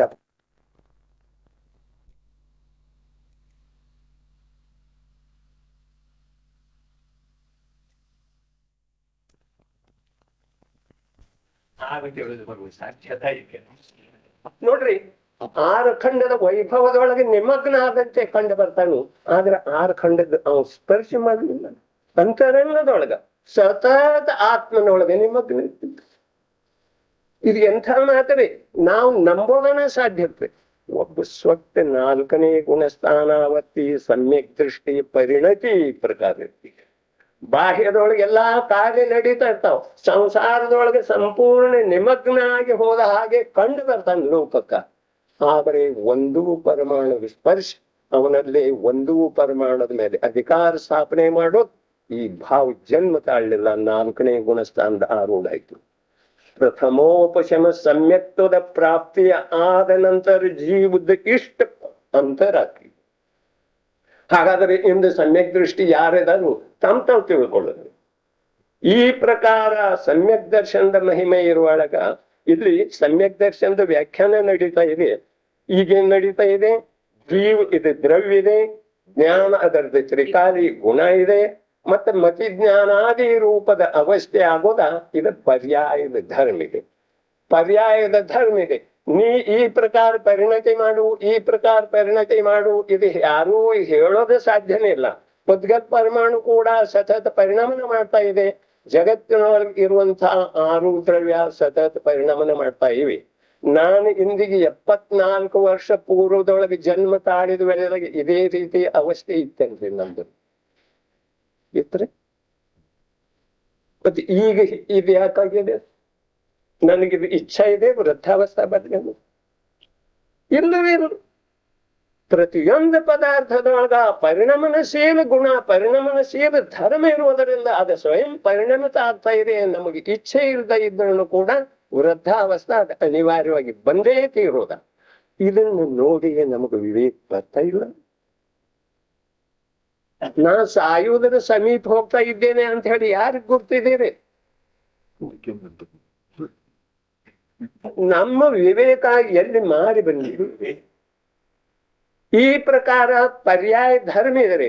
ಪರ್ಯಾಯ ಧರ್ಮ ಯಾವ ವಸ್ತುವನ್ನು ಬಿಡ್ಲಿಲ್ಲ, ಸಿದ್ಧ ಭಗವಂತರನ್ನು ಬಿಟ್ಟಿದ್ದೇನ್ರಿ. ಅಲ್ಲಿ ಕೂಡ ಅಖಂಡ ಪರಿಣತಿ ಇದೆ, ಅಲ್ಲಿ ಶುದ್ಧ ಶುದ್ಧ ಶುದ್ಧ ಪರಿಣತಿ ಇದೆ. ಅದು ಪುದ್ಗಲದ ಸಂಯೋಗದಿಂದ ರಹಿತ ಇದೆ ಸಿದ್ಧ ಭಗವಾನ. ಆದ್ರೆ ಅಲ್ಲಿಯೂ ಕೂಡ ಪರಿಣತಿ ಅಖಂಡ ಇದೆ. ಇಷ್ಟೇ ಅಲ್ಲ, 45 ಲಕ್ಷ ಯೋಜನ ವಿಸ್ತಾರ ಇರುವಂತಹ ಸಿದ್ಧ ಲೋಕದೊಳಗ ಸಮೂರ್ಛಿತ ಜೀವ ಕೂಡ ವಿದ್ಯಮಾನವರೇ. ಮೋಕ್ಷ ಅಂದ್ರೆ ಅದೊಂದು ತೊಳೆದ ಪಾತ್ರದ ಹಾಗೆ ಇಲ್ಲ ಇದೆ. ಅಲ್ಲಿ ಕೂಡ ನಮಗ್ ಭ್ರಮೆ ಆಗ್ತಿದೆ, ನಾವು ಓದ್ಲಿಲ್ಲ ಅದೇ. ಆ ಸಮೂರ್ಛಿತ ಜೀವಿಗಳನ್ನು ಕೂಡ ಸಿದ್ಧ ಭಗವಂತರಿಗೆ ಏನೂ ಮಾಡಲಿಲ್ಲ. ಸಿದ್ಧ ಭಗವಂತರು ತಮ್ಮ ಅಸಂಖ್ಯ ಕ್ಷೇತ್ರದೊಳಗೆ ತಾವು ನಿಮಗ್ನಿದ್ದಾರೆ. ಯಾವುದರಿಂದ ನಿಮಗ್ನ? ಒಂದು ಅನಂತ ವೀರ ಗುಣದಿಂದ ಅವ್ರ ಸಿದ್ಧತ್ವವನ್ನು ಕಳ್ಕೊಳ್ತಾ ಇಲ್ಲ. ನಮ್ಮಲ್ಲಿ ಯಾವಾಗ ಅನಂತ ವೀರ್ಯದ ಅಂಶ ಪ್ರಕಟ ಆಗ್ತಿದೆಯೋ ಆಗ ನಮಗೆ ಸಮ್ಯಕ್ ದರ್ಶನ ಆಗೋದಿದೆ. ಅಲ್ಲಿ ತನಕ ಆಗೋದು ಸಾಧ್ಯನೇ ಇಲ್ಲ. ನಾವು ಬಾಹ್ಯದೊಳಗೆ ಅನಂತ ಪುರುಷಾರ್ಥ ಮಾಡ್ರೂ ಕೂಡ ಆಗೋದು ಸಾಧ್ಯತೆ ಇಲ್ಲ. ಅದರ ಸಲುವಾಗಿ ಅಂದ್ರೆ ಈ ದ್ರವ್ಯ ಗುಣ ಪರ್ಯಾಯ ಧರ್ಮ ಇತ್ತು. ಈ ದ್ರವ್ಯ ಗುಣ ಪರ್ಯಾಯ ಇವು ಮೂರರ ಏಕತೆಯ ರೂಪದ ಯಾವ ಸ್ವರೂಪ ಇದೆಯೋ ಅದು ಜೀವಾಸ್ತಿಕ ಇದೆ. ದ್ರವ್ಯ ಗುಣ ಪರ್ಯಾಯ ಈ ಮೂರರ ಏಕತೆಯ ಸ್ವರೂಪದ ಯಾವ ಏಕತೆಯ ರೂಪದ ಯಾವ ಸ್ವರೂಪ ಇದೆ, ಅವಸ್ಥೆ ಅಲ್ಲ, ಯಾವ ಸ್ವರೂಪ ಇದೆಯೋ ಅದ ಜೀವಾಸ್ತಿಕಾಯ. ಈ ಪ್ರಕಾರ ಉದ್ಗಲಾಸ್ತಿಕಾಯ ಮತ್ತು ಜೀವಾಸ್ತಿಕಾಯದ ಮಧ್ಯದೊಳಗೆ ಭೇದ ಜ್ಞಾನ ಮಾಡುವ ಮಾತ ಹೋದ್ಸಲ ಬಂದದ್ದೈತಿ. ಹೋದ್ಸಲ ಬಂದದ್ದೈತಿ. ಇದಕ್ಕಿಂತ ಮುಂದೆ ಹೋಗಿ ಅದ ಪರ್ಯಾಯದೊಳಗೆ ರಿಸರ್ಚ್ ಮಾಡುವ ಮಾತನ್ನು ಬಂದಿದ್ದೀರಿ. ಆದ್ರೆ ಇದಕ್ಕಿಂತ ಮುಂಚೆ ನಾವು ಅಲ್ಲಿಗೆ ಸ್ಪರ್ಶ ಮಾಡ್ತಾನ ಈಗ ಜೀವಾಸ್ತಿಕಾಯ ಮತ್ತು ಪುದ್ಗಲಾಸ್ತಿಕಾಯದೊಳಗ ನಾವು ಭೇದ ಮಾಡಿದೀವ್ರಿ, ಕೇಳಿದೀವ್ರಿ. ಹೌದಾ? ಕೇಳಿದ ನಂತರ ನಾನ್ ಈಗೊಂದು ಪ್ರಶ್ನೆ ಕೇಳ್ತೇನೆ, ತಾವು ತಮ್ಮ ಉತ್ತರ ಅಂತರಂಗದೊಳಗೆ ಇಡೋದ್ರಿ, ಹೇಳಲಿಕ್ಕೆ ಪ್ರಯತ್ನ ಮಾಡುದು. ಈ ಮತಿಜ್ಞಾನ ರೂಪದ ಯಾವ ಪರ್ಯಾಯ ಪ್ರಗಟ ಆಗ್ತಿದೆ, ಜ್ಞಾನದ ಪರ್ಯಾಯ ಪ್ರಗಟ ಆಗ್ತಿದೆ, ಮತಿಜ್ಞಾನ ರೂಪದ ಪರ್ಯಾಯ, ಈ ಪರ್ಯಾಯ ಪ್ರಗಟ ಆಗಲಿಕ್ಕೆ 5 ಇಂದ್ರಿಯ ಮತ್ತು ಮನಸ್ಸಿನ ನಿಮಿತ್ತದ ಕಾರಣದಿಂದ ನಮಗ ಸಮ್ಯಕ್ ಮತಿ ಜ್ಞಾನ ಪ್ರಗಟ ಆಗ್ತಿದೆಯೇನ ಒಂದು ಪ್ರಶ್ನೆ. ಅಂದ್ರೆ ಸಂಜ್ಞೆ ಇದ್ರೇನ ಸಮ್ಯಕ್ ದರ್ಶನ ಆಗ್ತೈತಿ, ಅಸಂಜ್ಞೆದೊಳಗೆ ಸಮ್ಯಕ್ ದರ್ಶನ ಆಗೋದಿಲ್ಲ. ಇದು ಸಿದ್ಧಾಂತ ಐತ್ರಿ. ಹಾಗಾದ್ರೆ ಈ ಪ್ರಕಾರ ಸಿದ್ಧಾಂತ ಇರೋದರಿಂದ ಸಂಜ್ಞೆ ಅರ್ಥಾತ್ ಮನಸಹಿತ, ಅಸಂಜ್ಞೆ ಅಂದ್ರೆ ಮನರಹಿತ. ಈಗ ನಾವು ಮನಸಹಿತ ಇದ್ದೀವಿ. ಮನಸಹಿತ ಇರುವುದರಿಂದ ಈ ಮನದ ನಿಮಿತ್ತದ ಕಾರಣದಿಂದ ಈ ಜೀವಕ್ಕೆ ಸಮ್ಯಕ್ ದರ್ಶನ ಅಥವಾ ಸಮ್ಯಕ್ ಮತಿ ಜ್ಞಾನ ಆಗ್ತಿದೆಯನ, ಇದು ಒಂದ. ಇನ್ನು ಎರಡನೇ ಪ್ರಶ್ನೆ ಏನ, ಜ್ಞಾನಾವರಣೀಯ ಕರ್ಮದ ಆವರಣ ಯಾವಿದೆ ಅನಾದಿ ಕಾಲದಿಂದ ಜೀವದ ಮೇಲೆ, ಜ್ಞಾನಾವರಣೀಯ ಕರ್ಮದ ಆವರಣ ಏನಿದೆ ಆ ಆವರಣದ ಕ್ಷಯೋಪಶಮದ ಕಾರಣದಿಂದ ನಮಗೆ ಸಮ್ಯಕ್ ದರ್ಶನ ಅಥವಾ ಸಮ್ಯಕ್ ಮತಿ ಜ್ಞಾನ ಆಗ್ತಿದೆಯನ ಪ್ರಶ್ನೆ ತಿಳಿತೇನ್ರಿ. ಅನಾದಿ ಕಾಲದಿಂದ ಜೀವ ದ್ರವ್ಯದ ಮೇಲೆ ಯಾನ ಜ್ಞಾನಾವರಣೀಯ ಕರ್ಮದ ಆವರಣ ಇದೆಯೋ ಆ ಆವರಣದ ಕ್ಷಯೋಪಶಮದ ನಿಮಿತ್ತ ಕಾರಣದಿಂದ ಆ ಜ್ಞಾನಾವರಣೀಯ ಕರ್ಮದ ಆವರಣದ ಕ್ಷಯೋಪಶಮದ ಕಾರಣದಿಂದ ಮತಿಜ್ಞಾನ ಆಗ್ತಿದ್ದೇನ, ಸಮ್ಯಕ್ ದರ್ಶನ ಆಗ್ತಿದ್ದೇನ. ಇನ್ನು ಕೊನೆಯದಾಗಿ ದರ್ಶನ ಮೋಹನೀಯ ಕರ್ಮದ ಅಭಾವದ ಕಾರಣದಿಂದ ಸಮ್ಯಕ್ ದರ್ಶನ. 3 ಮಾತಿದೆ. ದರ್ಶನಾವರಣಿ ಮೋಹದ ದರ್ಶನ ಮೋಹನೀಯ ಕರ್ಮದ ಆವರಣದ ಅಭಾವದ ನಿಮಿತ್ತ. ಭಾಷೆ ಅಂದ್ರೆ ತಿಳಿದು ಬರ್ತಾ ಇದೆ. ದರ್ಶನ ಮೋಹನೀಯ ಕರ್ಮದ ಅಭಾವದ ಕಾರಣದಿಂದ ಮತಿಜ್ಞಾನ ಆಗ್ತಿದೆ. ಈಗ 3 ನಿರ್ಣಯ ಮಾಡಿದ ನಂತರ ಮತಿಜ್ಞಾನ ಯಾವುದರಿಂದ ಆಗ್ತೈತಿ ಯಾರು ಹೇಳ್ಬಹುದ್ರಿ ಸ್ಪಷ್ಟವಾಗಿ. ಅಂದ್ರೆ ನಾವ ಜೀವಾಸ್ತಿ ಕಾಯವನ್ನ ಉದ್ಗದಾಸ್ತಿ ಕಾಯವನ್ನ ಭಿನ್ನ ಭಿನ್ನವಾಗಿ ತಿಳ್ಕೊಂಡಿದ್ದೇವೆ. ಇದರದ ಪರಿಚಯ ನಮಗಾಗುವುದಿಲ್ಲ. ಹೇಳೋ ಸಾಧ್ಯ ಇದೆ ಅಂದ್ರೆ ಯಾವುದರಿಂದ ಆಗ್ತಿದೆ ಪರಮ? ಯಾವುದರಿಂದನೂ ಆಗುದಿಲ್ಲ. ಕಾರಣ ಪರ್ಯಾಯ ಧರ್ಮನ ಐತಲ್ಲ. ಉತ್ತರ ಸರಿ ಇದ್ರೂ ಕೂಡ ಆ ಉತ್ತರದ ವಿವರಣೆ ಸರಿ ಇಲ್ಲ. ಉತ್ತರ ಸರಿ ಇದೆ ಅಂದ್ರೆ ಮನಸ್ಸ ಮತ್ತ 5 ಇಂದ್ರಿಯದ ನಿಮಿತ್ತ ಕಾರಣದಿಂದ ಸಮ್ಯಕ್ ದರ್ಶನ ಆಗುದಿಲ್ಲ. ತತ್ವಾರ್ಥ ಸೂತ್ರದೊಳಗೆ ಏನಿದೆ? ತದ್ ಇಂದ್ರಿಯಾನಿಂದ್ರಿಯ ನಿಮಿತ್ತಂ. ಆ ಮನಸ್ಸ ಮತ್ತ ಇಂದ್ರಿಯಗಳ ಸಮ್ಯಕ್ ದರ್ಶನದೊಳಗೆ ನಿಮಿತ್ತ ಅದಾವ್ರಿ. ನಿಮಿತ್ತ ಅರ್ಥಾತ್ ನಿಮಿತ್ತ ಏನು ಕಾರ್ಯ ಮಾಡಲಿಲ್ಲ, ಅದಕ್ಕೆ ನಿಮಿತ್ತ ಅಂತಾರೆ. ಹಾಗಾದ್ರೆ ಜ್ಞಾನಾವರಣೀಯ ಕರ್ಮದ ಆವರಣದ ಕ್ಷಯೋಪಶಮದಿಂದ ಸಮ್ಯಕ್ ದರ್ಶನ ಆಗ್ತಿದೆ. ನಮಗೇನು ಭ್ರಮೆ ಇದೆ? ಜ್ಞಾನಾವರಣೀಯ ಕರ್ಮದ ಆವರಣ ಇರೋದರಿಂದ ನಮಗೆ ಯಥಾರ್ಥ ಜ್ಞಾನ ಆಗ್ತಾ ಇಲ್ಲ. ಹೌದ್ರೆ? ಇದು ನಮ್ದು ಅನಾದಿ ಕಾಲದಿಂದ ಭ್ರಮೆ ಇದೆ ಅಲ್ಲ. ಹಾಗಾದ್ರೆ ಜ್ಞಾನಾವರಣೀಯ ಕರ್ಮದ ಆವರಣದ ಕ್ಷಯೋಪಶಮ ಆದ ನಂತರ ಸಮ್ಯಕ್ ದರ್ಶನ ಆಗ್ತಿದೇನ? ಇಲ್ಲ, ದರ್ಶನ ಮೋಹನೀಯ ಕರ್ಮದ ಅಭಾವ ರೀ. ಅಲ್ಲಿ ಆವರಣದ ಕ್ಷಯೋಪಶಮದ ಮಾತು ಬಂತು ಜ್ಞಾನಾವರಣದ. ಇಲ್ಲಿ ದರ್ಶನ ಮೋಹನೀಯ ಕರ್ಮದ ಅಭಾವ ರೀ. ಅಭಾವದ ಕಾರಣದಿಂದ ಸಮ್ಯಕ್ ದರ್ಶನ ಆಗ್ತಿದೆ ಅಥವಾ ಇಲ್ಲ? ಈ 3 ಯಾವ್ದರಿಂದ ಸಮ್ಯಕ್ ದರ್ಶನ ಆಗದಿದ್ರೆ ಆಗೋದು ಯಾವ್ದರಿಂದ ರೀ? ಅಂದ್ರೆ ಹೇಳೋ ಸಾಧ್ಯತೆ ಈ 3 ಯಾವುದರಿಂದನೂ ಆಗದಿದ್ರ ಹಾಗಾದ್ರೆ ನಮಗೆ ಸಮ್ಯಕ್ ದರ್ಶನ ಆಗ್ತಿದೆ ಅಥವಾ ಇಲ್ಲ ರೀ? ಯಾವುದರಿಂದ ಆಗ್ತಿದೆ? ಏನಪ್ಪ ಸಮ್ಯಕ್ ದರ್ಶನ ಯಾವುದರಿಂದ? ನೋಡ್ರಿ, ವಾಸ್ತವಿಕವಾಗಿ ನಾವು ಜೀವಾಸ್ತಿ ಕಾಯದ ಸ್ವರೂಪ ಮತ್ತು ಪುದ್ಗಲಾಸ್ತಿ ಕಾಯದ ಸ್ವರೂಪವನ್ನು ಯಥಾರ್ಥವಾಗಿ ತಿಳ್ಕೋದಿಲ್ಲ. ಈಗ ಹೇಳ್ರಿನು ಕೂಡ ಇವೇನಿದಾವು? ಇಂದ್ರಿಯ ಮತ್ತು ಮನಸ್ಸ ಜಡ ಅದಾವ, ಪುದ್ಗಲ ಅದಾವ. ಜ್ಞಾನಾವರಣೀಯ ಕರ್ಮ ಜಡ ಇದೆ, ದರ್ಶನ ಮೋಹಿನಿ ಕರ್ಮ ಜಡ ಇದೆ. ಅಂದ್ರೆ ಪುದ್ಗಲಾಸ್ತಿ ಕಾಯದಿಂದ ಜೀವಾಸ್ತಿ ಕಾಯದೊಳಗೆ ಕಾರ್ಯ ಆಗಲಿಲ್ಲ ರೀ. 3 ಪುದ್ಗಲಾಸ್ತಿ ಕಾಯ ಅದಾವ. ಈ ಪುದ್ಗಲಾಸ್ತಿ ಕಾಯದಿಂದ ಜೀವಾಸ್ತಿ ಕಾಯದೊಳಗೆ ಯಾವುದೂ ಕಾರ್ಯ ಆಗಲಿಲ್ಲ, ಆಗೋದು ಸಾಧ್ಯನೇ ಇಲ್ಲ. ಆಯ್ತು, ಒಂದು ವೇಳೆ ಪುದ್ಗಲಾಸ್ತಿ ಕಾಯದಿಂದ ಜೀವಾಸ್ತಿ ಕಾಯದೊಳಗೆ ಕಾರ್ಯ ಆದ ನಂತರ ಬೇಕಾದ್ರೆ ಪುದ್ಗಲಾಸ್ತಿ ಕಾಯ ರೂಪವಾಗಿ ಜೀವಾಸ್ತಿ ಕಾಯ ಆಗ್ಬೇಕು, ಇಲ್ಲದಿದ್ದರೆ ಜೀವಾಸ್ತಿ ಕಾಯ ರೂಪವಾಗಿ ಪುದ್ಗಲಾಸ್ತಿ ಕಾಯ ಆಗ್ಬೇಕು. 2 ಕಾಯದ ಸ್ಥಾನದೊಳಗೆ 2 ಸೇರಿ 1 ಆಗ್ಬೇಕು. ಈ ಪ್ರಕಾರ ವಸ್ತು ಧರ್ಮ ಇಲ್ಲ. ಅದರಿಂದ ಈ ಪುದ್ಗಲಾಸ್ತಿ ಕಾಯ 3 ಏನಿದಾವು ಇವು ಪುದ್ಗಲಾಸ್ತಿ ಕಾಯ ಇರುವುದರಿಂದ ಪುದ್ಗಲಾಸ್ತಿ ಕಾಯದ ಮಾಧ್ಯಮದಿಂದ ಜೀವಾಸ್ತಿ ಕಾಯದೊಳಗ ಆ ಜೀವಾಸ್ತಿ ಕಾಯದ ತನ್ನ ಸ್ವರೂಪದ ಪ್ರಕಟತೆ ಆಗಲಿಲ್ಲ. ಇನ್ನು ಕೊನೆಯದು ಅಂದರೆ ಇವು 3ರಿಂದ ಆಗ್ಲಿಲ್ಲ, ಹಾಗಾದರೆ ಗುರುಗಳ ಉಪದೇಶದಿಂದ ಆಗ್ತಿದೆ ಇದ್ದಾರೆ. ಕೇವಲಿ ಭಗವಂತ ದಿವ್ಯ ಧ್ವನಿ ಕೇಳೋದ್ರಿಂದ ಆಗ್ಲಿಲ್ಲ. ಏನು ಧನಶ್ರೀ, ದಿವ್ಯ ಧ್ವನಿ ಕೇಳುವುದರಿಂದ ನಮಗೆ ಸಮ್ಯಕ್ ದರ್ಶನ ಆಗ್ತಿದೆ ಅಥವಾ ಇಲ್ಲ?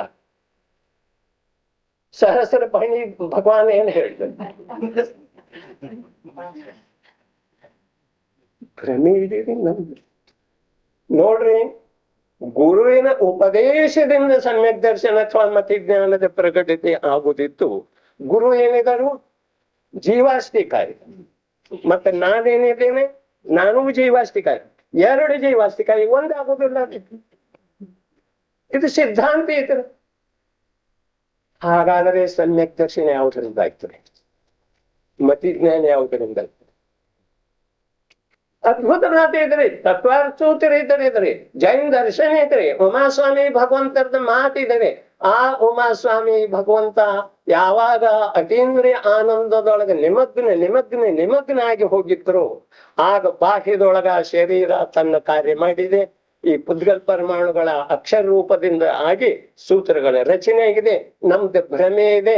ಶುಭೋಪಯೋಗದೊಳಗೆ ಬಂದ ನಂತರ ಆಚಾರ್ಯ ಭಗವಂತರ ಗ್ರಂಥ ರಚನೆ ಮಾಡ್ತಾರೆ. ಈ ಪ್ರಕಾರ ಯಾರ್ದ ಅಭಿಪ್ರಾಯ ಇದೆಯೋ ಅವರ ಅನಂತ ಸಂಸಾರ. ಅಷ್ಟೂರು ಸ್ವರೂಪದಿಂದ ನಾವು ಜೈನ ಸಿದ್ಧಾಂತವನ್ನು ತಿಳ್ಕೋದೇ ಇಲ್ಲ. ಹಾಗಾದ್ರೆ ಭಗವಂತರ ದಿವ್ಯ ಧ್ವನಿಯಿಂದ ನಮಗೆ ಸಮ್ಯಕ್ ದರ್ಶನ ಆಗಲಿಲ್ಲ. ಮಂದಿರದೊಳಗಿನ ಭಗವಂತರಿಂದ ಹೇಗಾಗುತ್ತದೆ? ಈ ಭ್ರಮೆ ನಮ್ದು ಹೋಗೋದೀಗ. ಹಾಗಾದ್ರೆ ಮಂದಿರದೊಳಗಿನ ಭಗವಂತದ ಏನು ಬೆಲೆ ಇಲ್ಲ. ಸಾಕ್ಷಾತ್ ಕೇವಲಿ ಭಗವಂತರ ಬೆಲೆ ಇಲ್ಲ, ಅವಶ್ಯ ಬೆಲೆ ಇದೆ ರೀ. ಎಷ್ಟು ಬೆಲೆ ಇದೆ? ನನಗಿಂತ ಅನಂತ ಗುಣಿತ ಬೆಲೆ ಇದೆ ರೀ. ಎಲ್ಲಿವರೆಗೆ ನನ್ನಲ್ಲಿ ಯಾವಾಗ ಭಗವತ್ ಸ್ವರೂಪದ ಪ್ರಕಟತೆ ಆಗುದಿಲ್ಲೋ ಅಲ್ಲಿ ತನಕ ಬೆಲೆ ಇದೆ ರೀ. ಅಲ್ಲಿ ತನಕ ಬೆಲೆ ಯಾವುದ್ರೊಳಗಿದೆ? ಕೇವಲ ಪರ್ಯಾಯದಿಂದ ಇದೆ. ಅವರಲ್ಲೇ ನನ್ನದೇ ಇರೋ ವ್ಯತ್ಯಾಸ ಕೇವಲ ಪರ್ಯಾಯದಿದೆ. ದ್ರವ್ಯ ಮತ್ತು ಗುಣದ ವ್ಯತ್ಯಾಸ ಇಲ್ವೇ ಇಲ್ಲ. ಅವ್ರದ್ದು ದ್ರವ್ಯ ಗುಣ ಯಾವ ಪ್ರಕಾರ ಇದೆಯೋ ಅದೇ ಪ್ರಕಾರ ನಂದು ದ್ರವ್ಯ ಗುಣ ಶುದ್ಧಿದೆ. ಅವ್ರ ಪರ್ಯಾಯ ಶುದ್ಧಿನೇ, ನನ್ನ ಪರ್ಯಾಯ ಮಲಿನ. ಇಷ್ಟ ಅಂತರಿದ್ರೆ. ಹಾಗಾದ್ರೆ ನೋಡ್ರಿ, ಜೀವಾಸ್ತಿಕಾಯ ಮತ್ತು ಪುದ್ಗಲಾಸ್ತಿಕಾಯ ಇರ್ತ ಭೇದ ವಿಜ್ಞಾನ ಮಾಡಿದ್ವಿ ಅಂತ ಹೇಳಿ ನಾವು ತಿಳ್ಕೊಂಡ. ಒಬ್ಬ ಯಥಾರ್ಥ ಭೇದ ವಿಜ್ಞಾನ ಮಾಡ್ಕೊಂಡಿದ್ದಾನೆ, ಇನ್ನೊಬ್ಬ ತಿಳ್ಕೊಂಡಿದ್ದಾನೆ. ವಿಕಲ್ಪ ರೂಪದಿಂದ ಕೂಡ ತಿಳ್ಕೊಳ್ಳಿಲ್ಲ. ಆ ವಿಕಲ್ಪದ ಮಾತು ಅಲ್ಲೇ ಉಳಿದಿದ್ದೇನು. ವಿಕಲ್ಪ ರೂಪದಿಂದ ಕೂಡ ತಿಳ್ಕೊಳ್ಳಿಲ್ಲ. ಹಾಗಾದ್ರೆ ಇಬ್ರು ಬೆಳಿಗ್ಗೆ ಎದ್ದು ಏನ್ ಮಾಡ್ತಾರೆ? ದೇವಸ್ಥಾನಕ್ಕೆ ಹೋಗ್ತಾರೆ. ಮೊದಲನೇ ಕಾರ್ಯನ ದೇವ ಪೂಜೆ. ದೇವ ಪೂಜೆ ಮೊದಲನೇ ಕಾರ್ಯಕ್ಕೆ ಹೋಗುವ ವೇಳೆದಾಗ ಅಜ್ಞಾನಿ ಕೂಡ ದೇವ ಪೂಜೆ ಮಾಡ್ಲಿಕ್ಕೆ ಹೋಗ್ತಾನೆ. ಜೀವಾಸ್ತಿಕಾಯ ಮತ್ತು ಪುದ್ಗಲಾಸ್ತಿಕಾಯದ ಸ್ವರೂಪವನ್ನು ತಿಳ್ಕೊಂಡವು ಕೂಡ ದೇವಸ್ಥಾನಕ್ಕೆ ಹೋಗ್ತಾನೆ. ಆದ್ರೆ ಹೋಗುವ ವೇಳೆದೊಳಗ ಈ ಅಜ್ಞಾನಿ ಜೀವನ ಮಹಿಮಾ ಏನಿರ್ತೈತಿ? ಪರಪದಾರ್ಥದ ಮೇಲೆ ಮಹಿಮೆ. ನಾ ಅಂಥ ವಸ್ತು ತಗೊಂಡಿದ್ದೇನೆ, ಪ್ರತಿಯೊಂದು ಪದಾರ್ಥ ಪ್ರಾಸುಕಿದೆ, ಜಲ, ಗಂಧ, ಅಕ್ಷತ, ಪುಷ್ಪ, ಚರು, ದೀಪ, ಧೂಪ, ಇವು ಎಲ್ಲನ್ನೂ ನಾವು ಪವಿತ್ರವಾಗಿ ತಗೊಂಡಿದೆ, ಶುಚಿರ್ಭೂತ ಆಗಿದೆ. ಮತ್ತೆ ನನಗೆ ಧರ್ಮ ಆಗ್ತಿದೆ. ಮಂದಿರದೊಳಗೆ ಹೋಗಿ ಅಷ್ಟಕ ಮಾಡುವುದರಿಂದ ನನಗೆ ನೇಮದಿಂದ ಧರ್ಮ. ಈ ಶ್ರದ್ಧೆ ಯಾರಿಗಿದೆ? ಅಜ್ಞಾನಿ ಜೀವಕ್ಕೆ. ಅದೇ ಶ್ರದ್ಧೆಯಿಂದ ಹೋಗ್ತಾರೆ. ಆ ಶ್ರದ್ಧೆಯಿಂದ ಹೋಗಿ ಈ ಜೀವ ಅನಂತ ಕಷಾಯದ ಪೋಷಣೆ ಮಾಡಿ ಅನಂತ ಸಂಸಾರದ ಪುಷ್ಟಿ ಮಾಡಿ ಬರ್ತನ್ರಿ. ಇವು ಬೈರಿ ಹೊಡೀರಿ ನನ್ಗ, ಆದ್ರೆ ಧರ್ಮ ಆಗಿದೆ. ಯಾರು ಎದುರಿಗೆ ಬಂದು ಕೇಳ್ರಿ, ಇದು ಎಲ್ಲಿದೆ ತೋರಿಸ್ತಿದ್ರೆ ನಾ ಊರು ಬಿಟ್ಟು ಹೋಗ್ತೇನೆ, ಒಂದೇ ಮಾತ್ರ. ಆದರೆ ಆ ಜ್ಞಾನಿ ಪುರುಷ ಏನ್ ಮಾಡ್ತಾನೆ? ಅವನು ಇವೆಲ್ಲ ತಗೊಂಡು ಹೋಗ್ತಾನೆ, ಇವನು ಅವೆಲ್ಲ ತಗೊಂಡು ಹೋಗ್ತಾನೆ. ಇಬ್ಬರಲ್ಲಿ ಇರುವ ವ್ಯತ್ಯಾಸ, ಬಾಹ್ಯದೊಳಗೆ ಇಬ್ಬರು ಶುಚಿರ್ಭೂತಿದಾರ್ರಿ. ಯಾರಲ್ಲಿನೂ ಯಾವ ಪ್ರಕಾರದ ವ್ಯತ್ಯಾಸ ಇಲ್ಲ. ಆದರೆ ಅಂತರಂಗದೊಳಗೆ ವ್ಯತ್ಯಾಸ ಇದೆ. ಅಂತರಂಗದೊಳಗೆ ಇವೇನ್ ತಿಳ್ಕೊಂಡಿದ್ದಾನೆ? ಭಕ್ತಿ ಭಾವದಿಂದ ಭಗವಂತರ ಅಷ್ಟಕ ಮಾಡುವುದರಿಂದ, ಪೂಜೆ ಮಾಡುವುದರಿಂದ ನನಗ ಧರ್ಮದ ಪ್ರಾಪ್ತಿ ಆಗ್ತಿದೆ, ಲಾಭ ಆಗ್ತಿದೆ. ಲಾಭದ ಉದ್ದೇಶ ಇದೆ. ಯಾವ ಪ್ರಕಾರ ದ್ರವ್ಯಲಿಂಗಿ ಮುನಿಗೆ ಭಗವಂತರಿಂದ ಲಾಭ ಆಗ್ತಿದೆ, ಬಸ್ ಇದು ಒಂದೇ ಉದ್ದೇಶದಿಂದ ಅವನಲ್ಲೇ ಸಮ್ಯಕ್ತದ ಪ್ರಕಟತೆ ಆಗಲಿಲ್ಲ. ಗ್ರಹೀತ ಮಿಥ್ಯಾತು ಹೊರಟು ಹೋದ್ರೇನು ಕೂಡ ಅವ್ ದ್ರವ್ಯಲಿಂಗಿ ಮುನಿ ಇದಾನ. ಅಗ್ರಹೀತ ಶಾಶ್ವತ ಉಳಿದೈತರೆ. ಕಾರಣ ಏನ? ದೇವಗುರು ಶಾಸ್ತ್ರದಿಂದ ನನಗ ಲಾಭ ಇದೆ. ಈ ರಾಗದ ವಿಚಾರದಿಂದ ಅವನಿಗೆ ಗ್ರಹೀತ ಮಿಥ್ಯಾತ್ವ ಹೋದ್ರೂ ಕೂಡ ವಾಸ್ತವಿಕ ತನ್ನ ಸ್ವರೂಪದ ಪರಿಚಯ ಆಗಲಿಲ್ಲ ರೀ. ಆದ್ರೆ ಇಲ್ಲಿ ಸಮ್ಯಕ್ ದರ್ಶನ ಪ್ರಾಪ್ತ ಮಾಡ್ಕೊಂಡಂಥ ಗೃಹಸ್ಥ ಅವಸ್ಥೆಯೊಳಗೆ ಇರುವಂಥ 6 ಖಂಡದ ಭಾರೆಲ್ಲ ತಲೆ ಮೇಲೆ ಹೊತ್ತಂಥ ಒಬ್ಬ ಗೃಹಸ್ಥ ಹೋಗ್ತಾ ಇದ್ದಾನೆ ಮಂದಿರಕ್ಕ. ವಸ್ತು ತಗೊಂಡ ಅವ ಏನು ವಿಚಾರ ಮಾಡ್ತಾನೆ, ಮಂದಿರಕ್ಕೆ ನಡೆಯುವಾಗ ಒಡವೆಗಳ ಹೊರೆಯಿಕೆ. ಮಂದಿರಕ್ಕೆ ನಡೆಯುವಾಗ ಒಡವೆಗಳ ಹೊರೆಯಿಕೆ. ಈ ಮೂರ್ಖ ಇದನ್ನ ಯಾತ ಹೊರೆ ಹೊತ್ಕೊಂಡಂತ ಸ್ವಯಂ ಅಂತರಂಗದೊಳಗೆ ಈ ಪ್ರಕಾರದ ಪರಿಪಕ್ವ ಭಾವನೆ. ಮಂದಿರಕ್ಕೆ ನಡೆಯುವಾಗ ಒಡವೆಗಳ ಹೊರೆಯಿಕೆ. ಒಡವೆ ಅಂದ್ರೆ ಪದಾರ್ಥಗಳಿವ, ಜನಾಗಂಧ, ಅಕ್ಷತ. ಒಡವೆ ಅಂದ್ರೆ ಮೈ ಮೇಲೆ ಹಾಕೊಳ್ಳುವ ಒಡವೆ ಅಲ್ಲ. ಅಂದ್ರೆ ನಿನಗೆ ಒಡವೆಗಳ ಹೊರೆಯಿಕೆ. ಇವನಿಗೆ ಗೊತ್ತಿದೆ ಭಗವಂತ ಎಲ್ಲಿರ, ಮಂದಿರಕ್ಕೆ ಯಾವ್ದಕ್ಕೆ ಹೊರಕೆದ ಇವನಿಗೆ ಗೊತ್ತಿದೆ ರೀ. ಅದೇ ಇವನಿಗೆ ಆ ಅಷ್ಟಗಂಧ, ಅಷ್ಟ ವಸ್ತು ಏನಿದವು, ಪೂಜಾತು ಅಷ್ಟ ದ್ರವ್ಯ ಏನಿದವು, ಭಾರ ರೂಪ. ಮಂದಿರಕ್ಕೆ ನಡೆಯುವಾಗ ಒಡವೆಗಳ ಹೊರೆಯಿಕೆ. ಎದುರಿಗೆ ದೇವನಿರೇ ಮಂತ್ರದ ಮರೆಯೇಕೆ ಮೂರ್ಖ. ಎದುರಿಗೆ ದೇವನಿರೇ, ಎದುರಿಗೆ ಭಗವಂತ ಕಾಣಿಸ್ತಾ ಇಲ್ರಿ, ದರ್ಶನ ದೇವ ಮೂರ್ಖ. ಮತ್ತೆ ಅದು ಪರದೆ ಹೇಳಿಕ್ಕಿದಲ್ಲ ಮಂತ್ರದ. ಭಗವಂತನ ದರ್ಶನ ಯಾಕಾಗೋದು ನೀನು. ಎದುರಿಗೆ ದೇವನಿರೇ ಮಂತ್ರದ ಮರೆಯಿಕೆ.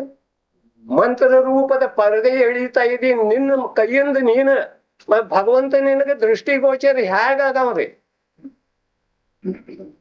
ಇದು ಜ್ಞಾನಿ ಅಜ್ಞಾನಿದ ಅಂತರಿ.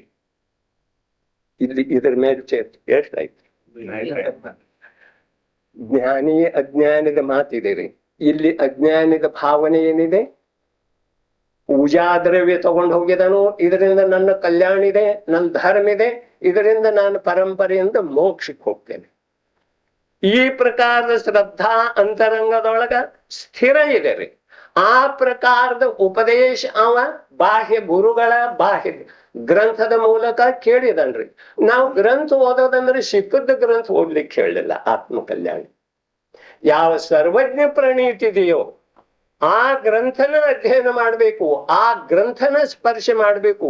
ಉಳಿದದ್ದು ಸ್ಪರ್ಶ ಮಾಡ್ರೆ ನಿಂದ ಸಂಸಾರದ ವೃದ್ಧಿನ ನೇಮಿತ್ತು.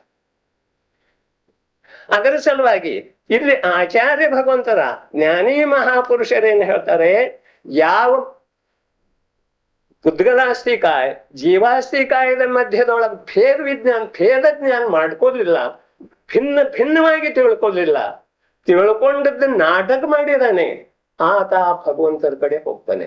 ಭಗವಂತರ ಕಡೆ ಹೋಗಿ ಏನ್ ಮಾಡ್ತಾನೆ, ಅವನು ನಮ್ಕಿಂತ ಹೆಚ್ಚು ಅಂದರೆ ಜ್ಞಾನಿಗಳಕ್ಕಿಂತ ಹೆಚ್ಚು ಬಾರಿಸ್ತಾನೆ, ಕುಣಿತಾನೆ, ಶರೀರದ ಮೇಲಿನ ಪ್ರಜ್ಞೆಯನ್ನು ಬಿಟ್ಟು ಕೊಟ್ಟ ಹಾಗೇನ ಸ್ತುತಿ ಮಾಡ್ತಾನೆ ರೀ ಮಂದಿರದೊಳಗೆ ಹೋಗಿ. ಆದ್ರೆ ಅದೆಲ್ಲದರ ಫಲದಿಂದ ನನಗೆ ಲಾಭ ಇದೆ.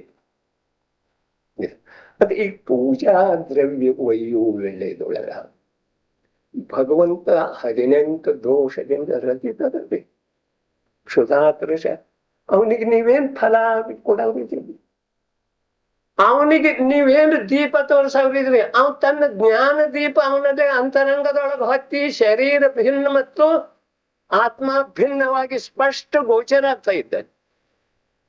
ಏನ್ ಬರ್ತೈತಿ ಅದೇ ಪನ್ನೂರು ಪ್ರಭೇದೊಳಗೆ ಒಂದು ಪೂಜಾ ಇದು ಭಜನೆ ಬಂದದ್ದಿಲ್ಲ. ಭಗವಂತರನ್ನ ಸಮೋಸರಣದೊಳಗೆ ಎಲ್ಲಾರು ನೋಡ್ತಾರ್ರಿ. ನೋಡ್ರೆ ಆ ಭಗವಂತರಲ್ಲೇ ಪರಮ ಔದಾರಿಕ ಶರೀರ ಮತ್ತ ವಾಸ್ತವಿಕ ತ್ರಿಕಾಲಿ ದ್ರವ್ಯ ಒಳಗ ಆ ಶರೀರವನ್ನು ಸ್ಪರ್ಶ ಮಾಡ್ತಾ ಇದೆ. ಶರೀರ ಅಲ್ಲಿ ಪುದ್ಗಲಿದ್ರೂ ಜೀವದ ನಿಮಿತ್ತದಿಂದ ಅದ ಅಂತರಾಳದೊಳಗೆ ತೇಲ್ತಾ ಇಲ್ಲ. ದೇಹವು ದೇಹದ ಯೋಗ್ಯತೆಯಿಂದ, ಆತ್ಮನ ಯೋಗ್ಯತೆಯಿಂದ ಆಗಸದೊಳಗೆ ತೇಲುತ್ತದೆ. ತಮ್ಮನೆ ತಾವು ನಿಮ್ಮ ಈ ಪ್ರಕಾರದ ಮಹಿಮೆ ಯಾರು ನೋಡ್ರಿ, ಅಲ್ಲಿ ಹೋಗಿ ಕುಂದರನ್ನ ನೋಡ್ರಿ. ಈ ದಿವ್ಯ ಮಹಿಮೆಯನ್ನು ನೋಡಿದವರ ಅಲ್ಲಿ ಕುಂದಾಚ ಅಂದ್ರೆ ಅಲ್ಲಿ ಅವ್ರು ನೋಡ್ರು ಇಲ್ಲ ಗೊತ್ತಿಲ್ಲ, ಅಲ್ಲಿ ಅವ್ರಂತೂ ನೋಡಿರ್ಲೇಬೇಕು, ಎಲ್ರು ನೋಡಿದ್ದಾರೆ, ಇದು ಅಭಿಪ್ರಾಯ ಇಲ್ಲ. ಆದ್ರೆ ಹೋದ ಕೂಡಲೇ ಕುಂದಾಚಾರ್ಯ ಭಗವಂತರ ಸನೋಸರಣದೊಳಗೆ ಭಗವಂತರನ್ನ ನೋಡ್ರು. ಆ ಭಗವಂತ ಪರಮ ಔದಾರಿಕ ಶರೀರದಿಂದ ಭಿನ್ನ ಅದನ್ನು ಸ್ಪರ್ಶ ಮಾಡ್ಲಿಲ್ಲ ರೀ, ಕಣ್ಣು ರೆಪ್ಪೆ ಹೊಡಿಲಿಲ್ಲ. ಇದ್ ಮಾತೆಲ್ಲ ನಾವು ಕೇಳ್ತೇವ್ರಿ. ನಮಗ್ ಕಣ್ರೆಪ್ಪೆ ಹೊಡೆದಾಗ ಇದ್ರೆ ಏನ್ ಮಾಡ್ತೇವ್ರಿ, ಸ್ಮಶಾನಕ್ಕೆ ಸಾಗಿಸ್ತೇವ್ರಿ. ಅವ್ರನ್ನ ಸ್ಮಶಾನಕ್ಕೆ ಸಾಗಿಸಿದಾರ್ರಿ. ಆದ್ರೆ ಆ ಪರಮ ಔದಾರಿಕ ಶರೀರದಿಂದ ಸ್ಪಷ್ಟ ಸ್ಪಷ್ಟ ಸ್ಪಷ್ಟ ಭಿನ್ನ ಆತ್ಮ ಇದ್ದಾರೆ. ಮತ್ತ ಪರಮ ಔದಾರಿಕ ಸ್ವಯಂ ಭಿನ್ನ ಇದೆ. ಈ ಎರಡರ ಸ್ಪಷ್ಟ ಗೋಚರ ಯಾವ ಅಂತರಂಗದೊಳಗ ಆತ್ಮನಲ್ಲಿ ನಿಮಗ್ನಿದನೋ ಅದೇ ತ್ಯಾಗಿ ತಪೋಧನದ ದೃಷ್ಟಿಗೋಚರ. ಅದರ ಸಲುವಾಗಿ ಇಲ್ಲಿ ಮಿಥ್ಯಾದೃಷ್ಟಿ ಯಾವ ಅಷ್ಟದ್ರವ್ಯಗಳನ್ನು ಒಯ್ತಾನೆ, ಪ್ರಾಸುಕ ಮಾಡಿ ಒಯ್ತಾನೆ. ಈ ವೇಳೆದಾಗ ಈತನ ಅಭಿಪ್ರಾಯ ಚೆರು ಒಯ್ತಾನೆ, ದೀಪ ಒಯ್ತಾನೆ, ಧೂಪ ಒಯ್ತಾನೆ. ಈ ಪ್ರಕಾರದ 8 ದ್ರವ್ಯಗಳನ್ನು ಒಯ್ಯುವವರ ಅಂತರಂಗದೊಳಗೆ ಏನಿದೆ. ನಾಳೆ ನೀವ ಯಾವ್ದ ನವ ಲಬ್ಧಿದೆ ಅಂದ್ರೆ ಮಾಡವ್ರಿದ್ದೀರಿ ಪೂಜಾ, ಆ ವೇಳೆದೊಳಗ ಪೂಜಾ ದ್ರವ್ಯ ಕೊಡ್ತೀರಿ ರಾಮಣ್ಣ ನೀವ, ಆ ವೇಳೆದಾಗ ಜನರಿಗೆ ಏನ್ ಹೇಳ್ತೀರಿ ನೋಡ್ರಿ. ಯಾರ್ದ ಟೀಕಾ ಟಿಪ್ಪಣಿ ಮಾಡುವ ಮಾತಿಲ್ಲ. ನಿಮ್ಮ ಜೀವದ ಮೇಲೆ ವಿಶೇಷ ದಯೆ ನನ್ನಲ್ಲಿ ಇರುವುದರಿಂದ ನಾನು ಈ ಮಾತು ಹೇಳ್ತೇನೆ. ಇನ್ನೊಬ್ಬರಿಗೆ ಹೇಳುವ ಸಾಧ್ಯತೆನ ಇಲ್ರಿ. ಯಾಕೆ ಹೇಳ್ಬೇಕ್ರಿ? ಯಾರಲ್ಲಿ ತಿಳ್ಕೊಳ್ಳೋ ಯೋಗ್ಯತೆ ಇದೆ ಅವ್ರಿಗೆ ಹೇಳೋದೈತಿ. ತಮ್ಮಲ್ಲಿ ಎಲ್ರಿಗೂ ತಿಳ್ಕೊಳ್ಳೋ ಯೋಗ್ಯತೆ ಐತಿ ಅಂತ ಹೇಳೋದೈತಿ. ಹೇಳೋದಿದ್ರೆ ಇದು ನಂದು ಆಸ್ತಿ ಅಲ್ಲ, ನಮ್ಮ ಅಪ್ಪಂದು ಅಲ್ಲ, ನಮ್ಮ ಅಜ್ಜಂದು ಅಲ್ಲ. ಸರ್ವಜ್ಞ ಭಗವಂತರ ಪರಂಪರೆ ಅವ್ರದೈತಿ. ನಾವು ಮಂದಿರಕ್ಕೆ ಹೋಗುವಾಗ ಯಾವ ಅಭಿಪ್ರಾಯದಿಂದ ಹೋಗ್ತೀವಿ? ಪೂಜೆ ಮಾಡ್ತಿದ್ರೆ ಬೇಡ, ಹಾಗೆ ಮಂದಿರಕ್ಕೆ ಹೋಗ್ತೀವ್ರಿ, ಯಾವ ಅಭಿಪ್ರಾಯದಿಂದ ಹೋಗ್ತೀವಿ? ಇದರಿಂದನೇ ನಮಗ ವಿವೇಕ ಐತಿಲ್ರಿ. ಯಾವ ಅಭಿಪ್ರಾಯದಿಂದ ಹೋಗ್ತೀವಿ? ಜೀವಾಸ್ತಿಕಾಯ ಪುದ್ಗಲಾಸ್ತಿಕಾಯವನ್ನು ಭಿನ್ನವಾಗಿ ನಾವು ತಿಳ್ಕೊಂಡಿದ್ವಿ. ಹೀಗಿರುವುದರಿಂದ ನಿಜವಾಗಿ ನಾವು ಧರ್ಮದ ಕಾರ್ಯ ಮಾಡ್ತಾ ಇದ್ದೇವೆ, ಪ್ರವಚನ ಕೇಳ್ತಾ ಇದ್ದೇವೆ, ಸ್ವಾಧ್ಯಾಯ ಮಾಡ್ತಾ ಇದ್ದೇವೆ. ಈ ಎಲ್ಲಾ ಹೆಗ್ಗಳಿಕೆಯ ಮಾತಿನಿಂದ ನಮಗ ಲಾಭ ಎಷ್ಟು? ಏನ್ ಮಾಡ್ತಾ ಇದ್ದೇವೆ ನಾವು? ಸಂಸಾರವನ್ನು ಅನಂತ ಅನಂತ ಅನಂತ ಮಾಡ್ತಾ ಇದ್ದೀವಿ. ಸಂಸಾರದ ಒಂದೂ ಭವವನ್ನು ಕಮ್ಮಿ ಮಾಡುವ ಉದ್ದೇಶ ನಮ್ದು ಇಲ್ಲವೇ ಇಲ್ಲ.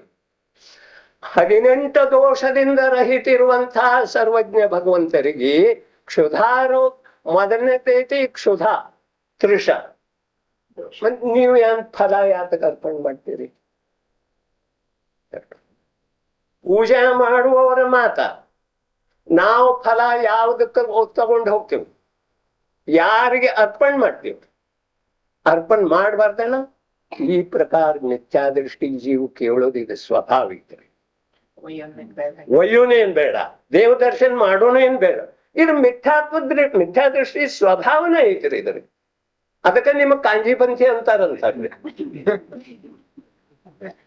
ಯಾವ ಮಹಾಮೂರ್ಖ ತನ್ನ ಪರಂಪರೆನೆಲ್ಲ ಬಿಟ್ಟು ಕೊಟ್ಟು ಬಂದ, ದಿಗಂಬರಿಗೆ ನಿಮ್ದು ಶ್ರೇಷ್ಠ ಅಂತ ಹೇಳಿ ನಿಮ್ಮವಾಗಿ ಬಂದವ, ಅವನಿಗೆ ನೀವು ತುಚ್ಛವಾಗಿ ನೋಡ್ತಾ ಇದ್ದೀರಿ. ನಿಮ್ದ ಅವಸ್ಥೆ ಅಥವಾ ನಮ್ದು ಅವಸ್ಥೆ ಏನಾದ ಆಗಬಹುದೇನ್ರಿ? ವಾಸ್ತವಿಕವಾಗಿ ನಾವು ಎಲ್ಲಾನು ಬಿಟ್ಟು ಕೊಡ್ಬಹುದು. ಪತಿ ಪತ್ನಿ ಮನಿ ಆಸ್ತಿ ಕುಟುಂಬ ಎಲ್ಲಾ ಬಿಟ್ಟು ಕೊಡ್ಬಹುದು. ಜೀವ ಎಲ್ಲದಕ್ಕೂ ತಯಾರಿದೆ. ಆದ್ರೆ ತನ್ಗೆ ಸಂಸ್ಕಾರ ಸಂಪನ್ನ ಧರ್ಮವನ್ನ ಬಿಟ್ಟು ಕೊಡಬೇಕಾದ್ರೆ 8 ಎದಿ ಬೇಕ್ರಿ. ಸಾಮಾನ್ಯ ಮನುಷ್ಯರಿಗೆ ಸಾಧ್ಯ ಇಲ್ಲ ರೀ. ಯಾರು ಆಗಿದ್ದಾರೆ ಹೇಳ್ರಿ ಈ ಕಾಲದವ್ರು? ನಮ್ಮಲ್ಲಿ ಆದಂತ ಅಕಲಂಕ ಆಚಾರ್ಯ ಮೊದಲು ಮಾಡ್ಕೊಂಡು ಸಂಪೂರ್ಣ ಎಲ್ಲ ಬ್ರಾಹ್ಮಣರು. ನಮಗ ನಮ್ಮ ಮಾಲದ ಪರಿಚಯ ಇಲ್ಲ ರೀ. ಗೌತಮ 11 ಮಂದಿ ಗಣಧರ್ ಎಲ್ಲರೂ ಬ್ರಾಹ್ಮಣರು.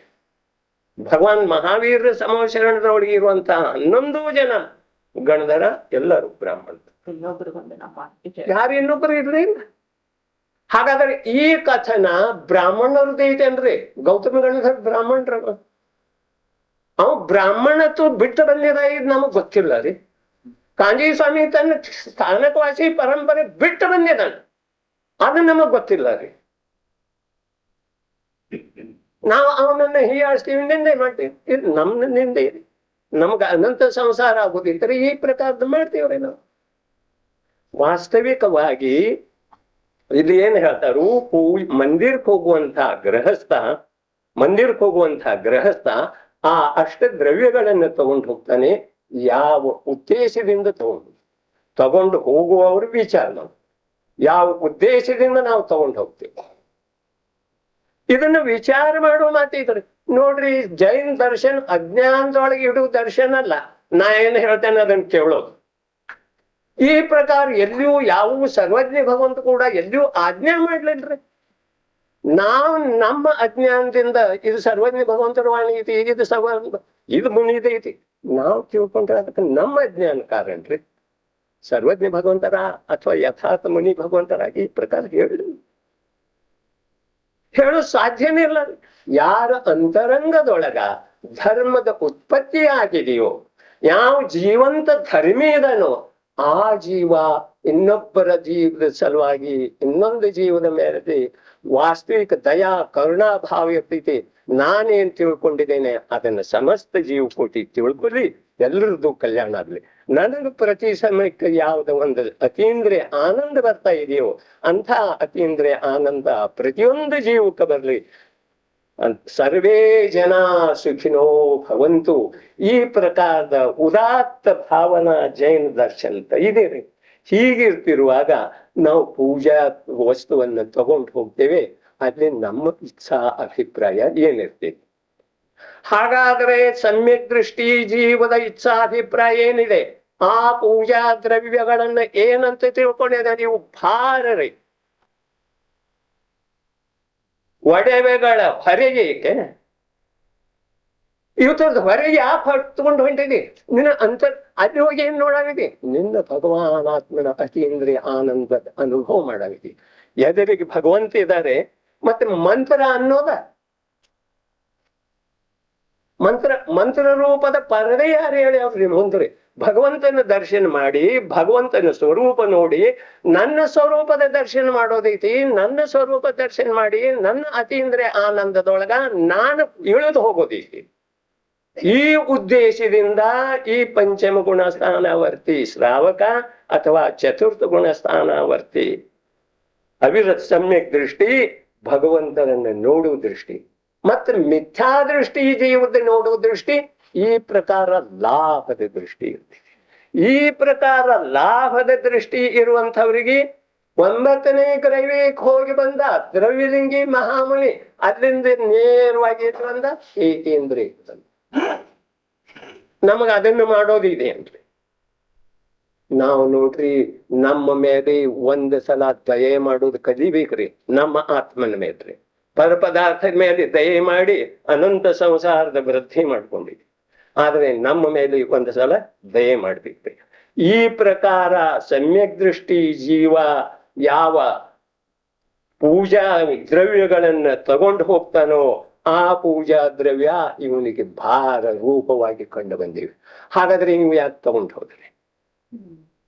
ಈ ಪೂಜಾ ದ್ರವ್ಯಗಳನ್ನ ತಗೊಂಡು ಹೋಗುವ ಉದ್ದೇಶ ತಗೊಂಡು ಹೋಗೋದು ಇದು ಪುದ್ಗಲಾಸ್ತಿ ಕಾಯದ ಕಾರ್ಯ ಇದ್ರೆ, ಜೀವಾಸ್ತಿ ಕಾಯದ ಕಾರ್ಯ ಅಲ್ಲವೇ ಅಲ್ಲ. ಈ ವಿಭಿನ್ನತೆ ನಮ್ಗೆ ತಿಳಿದು ಯಾವಾಗ ಅಂತರಂಗದೊಳಗ ಸಮ್ಯಕ್ ದರ್ಶನದ ಪ್ರಗಟತೆ ಆಗ್ತಿದೆಯೋ ಆಗ್ತೀವಿ. ಇದು ಅಕ್ಷಯ ಚಕ್ಷುದೊಳಗೆ ಬರ್ತಿದ್ರ ಆಹಾರ ವಿಹಾರ ಚೌಮಾಸ ಇದೆಲ್ಲ ಶರೀರದ ಕಾರ್ಯ ಐತ್ರಿ.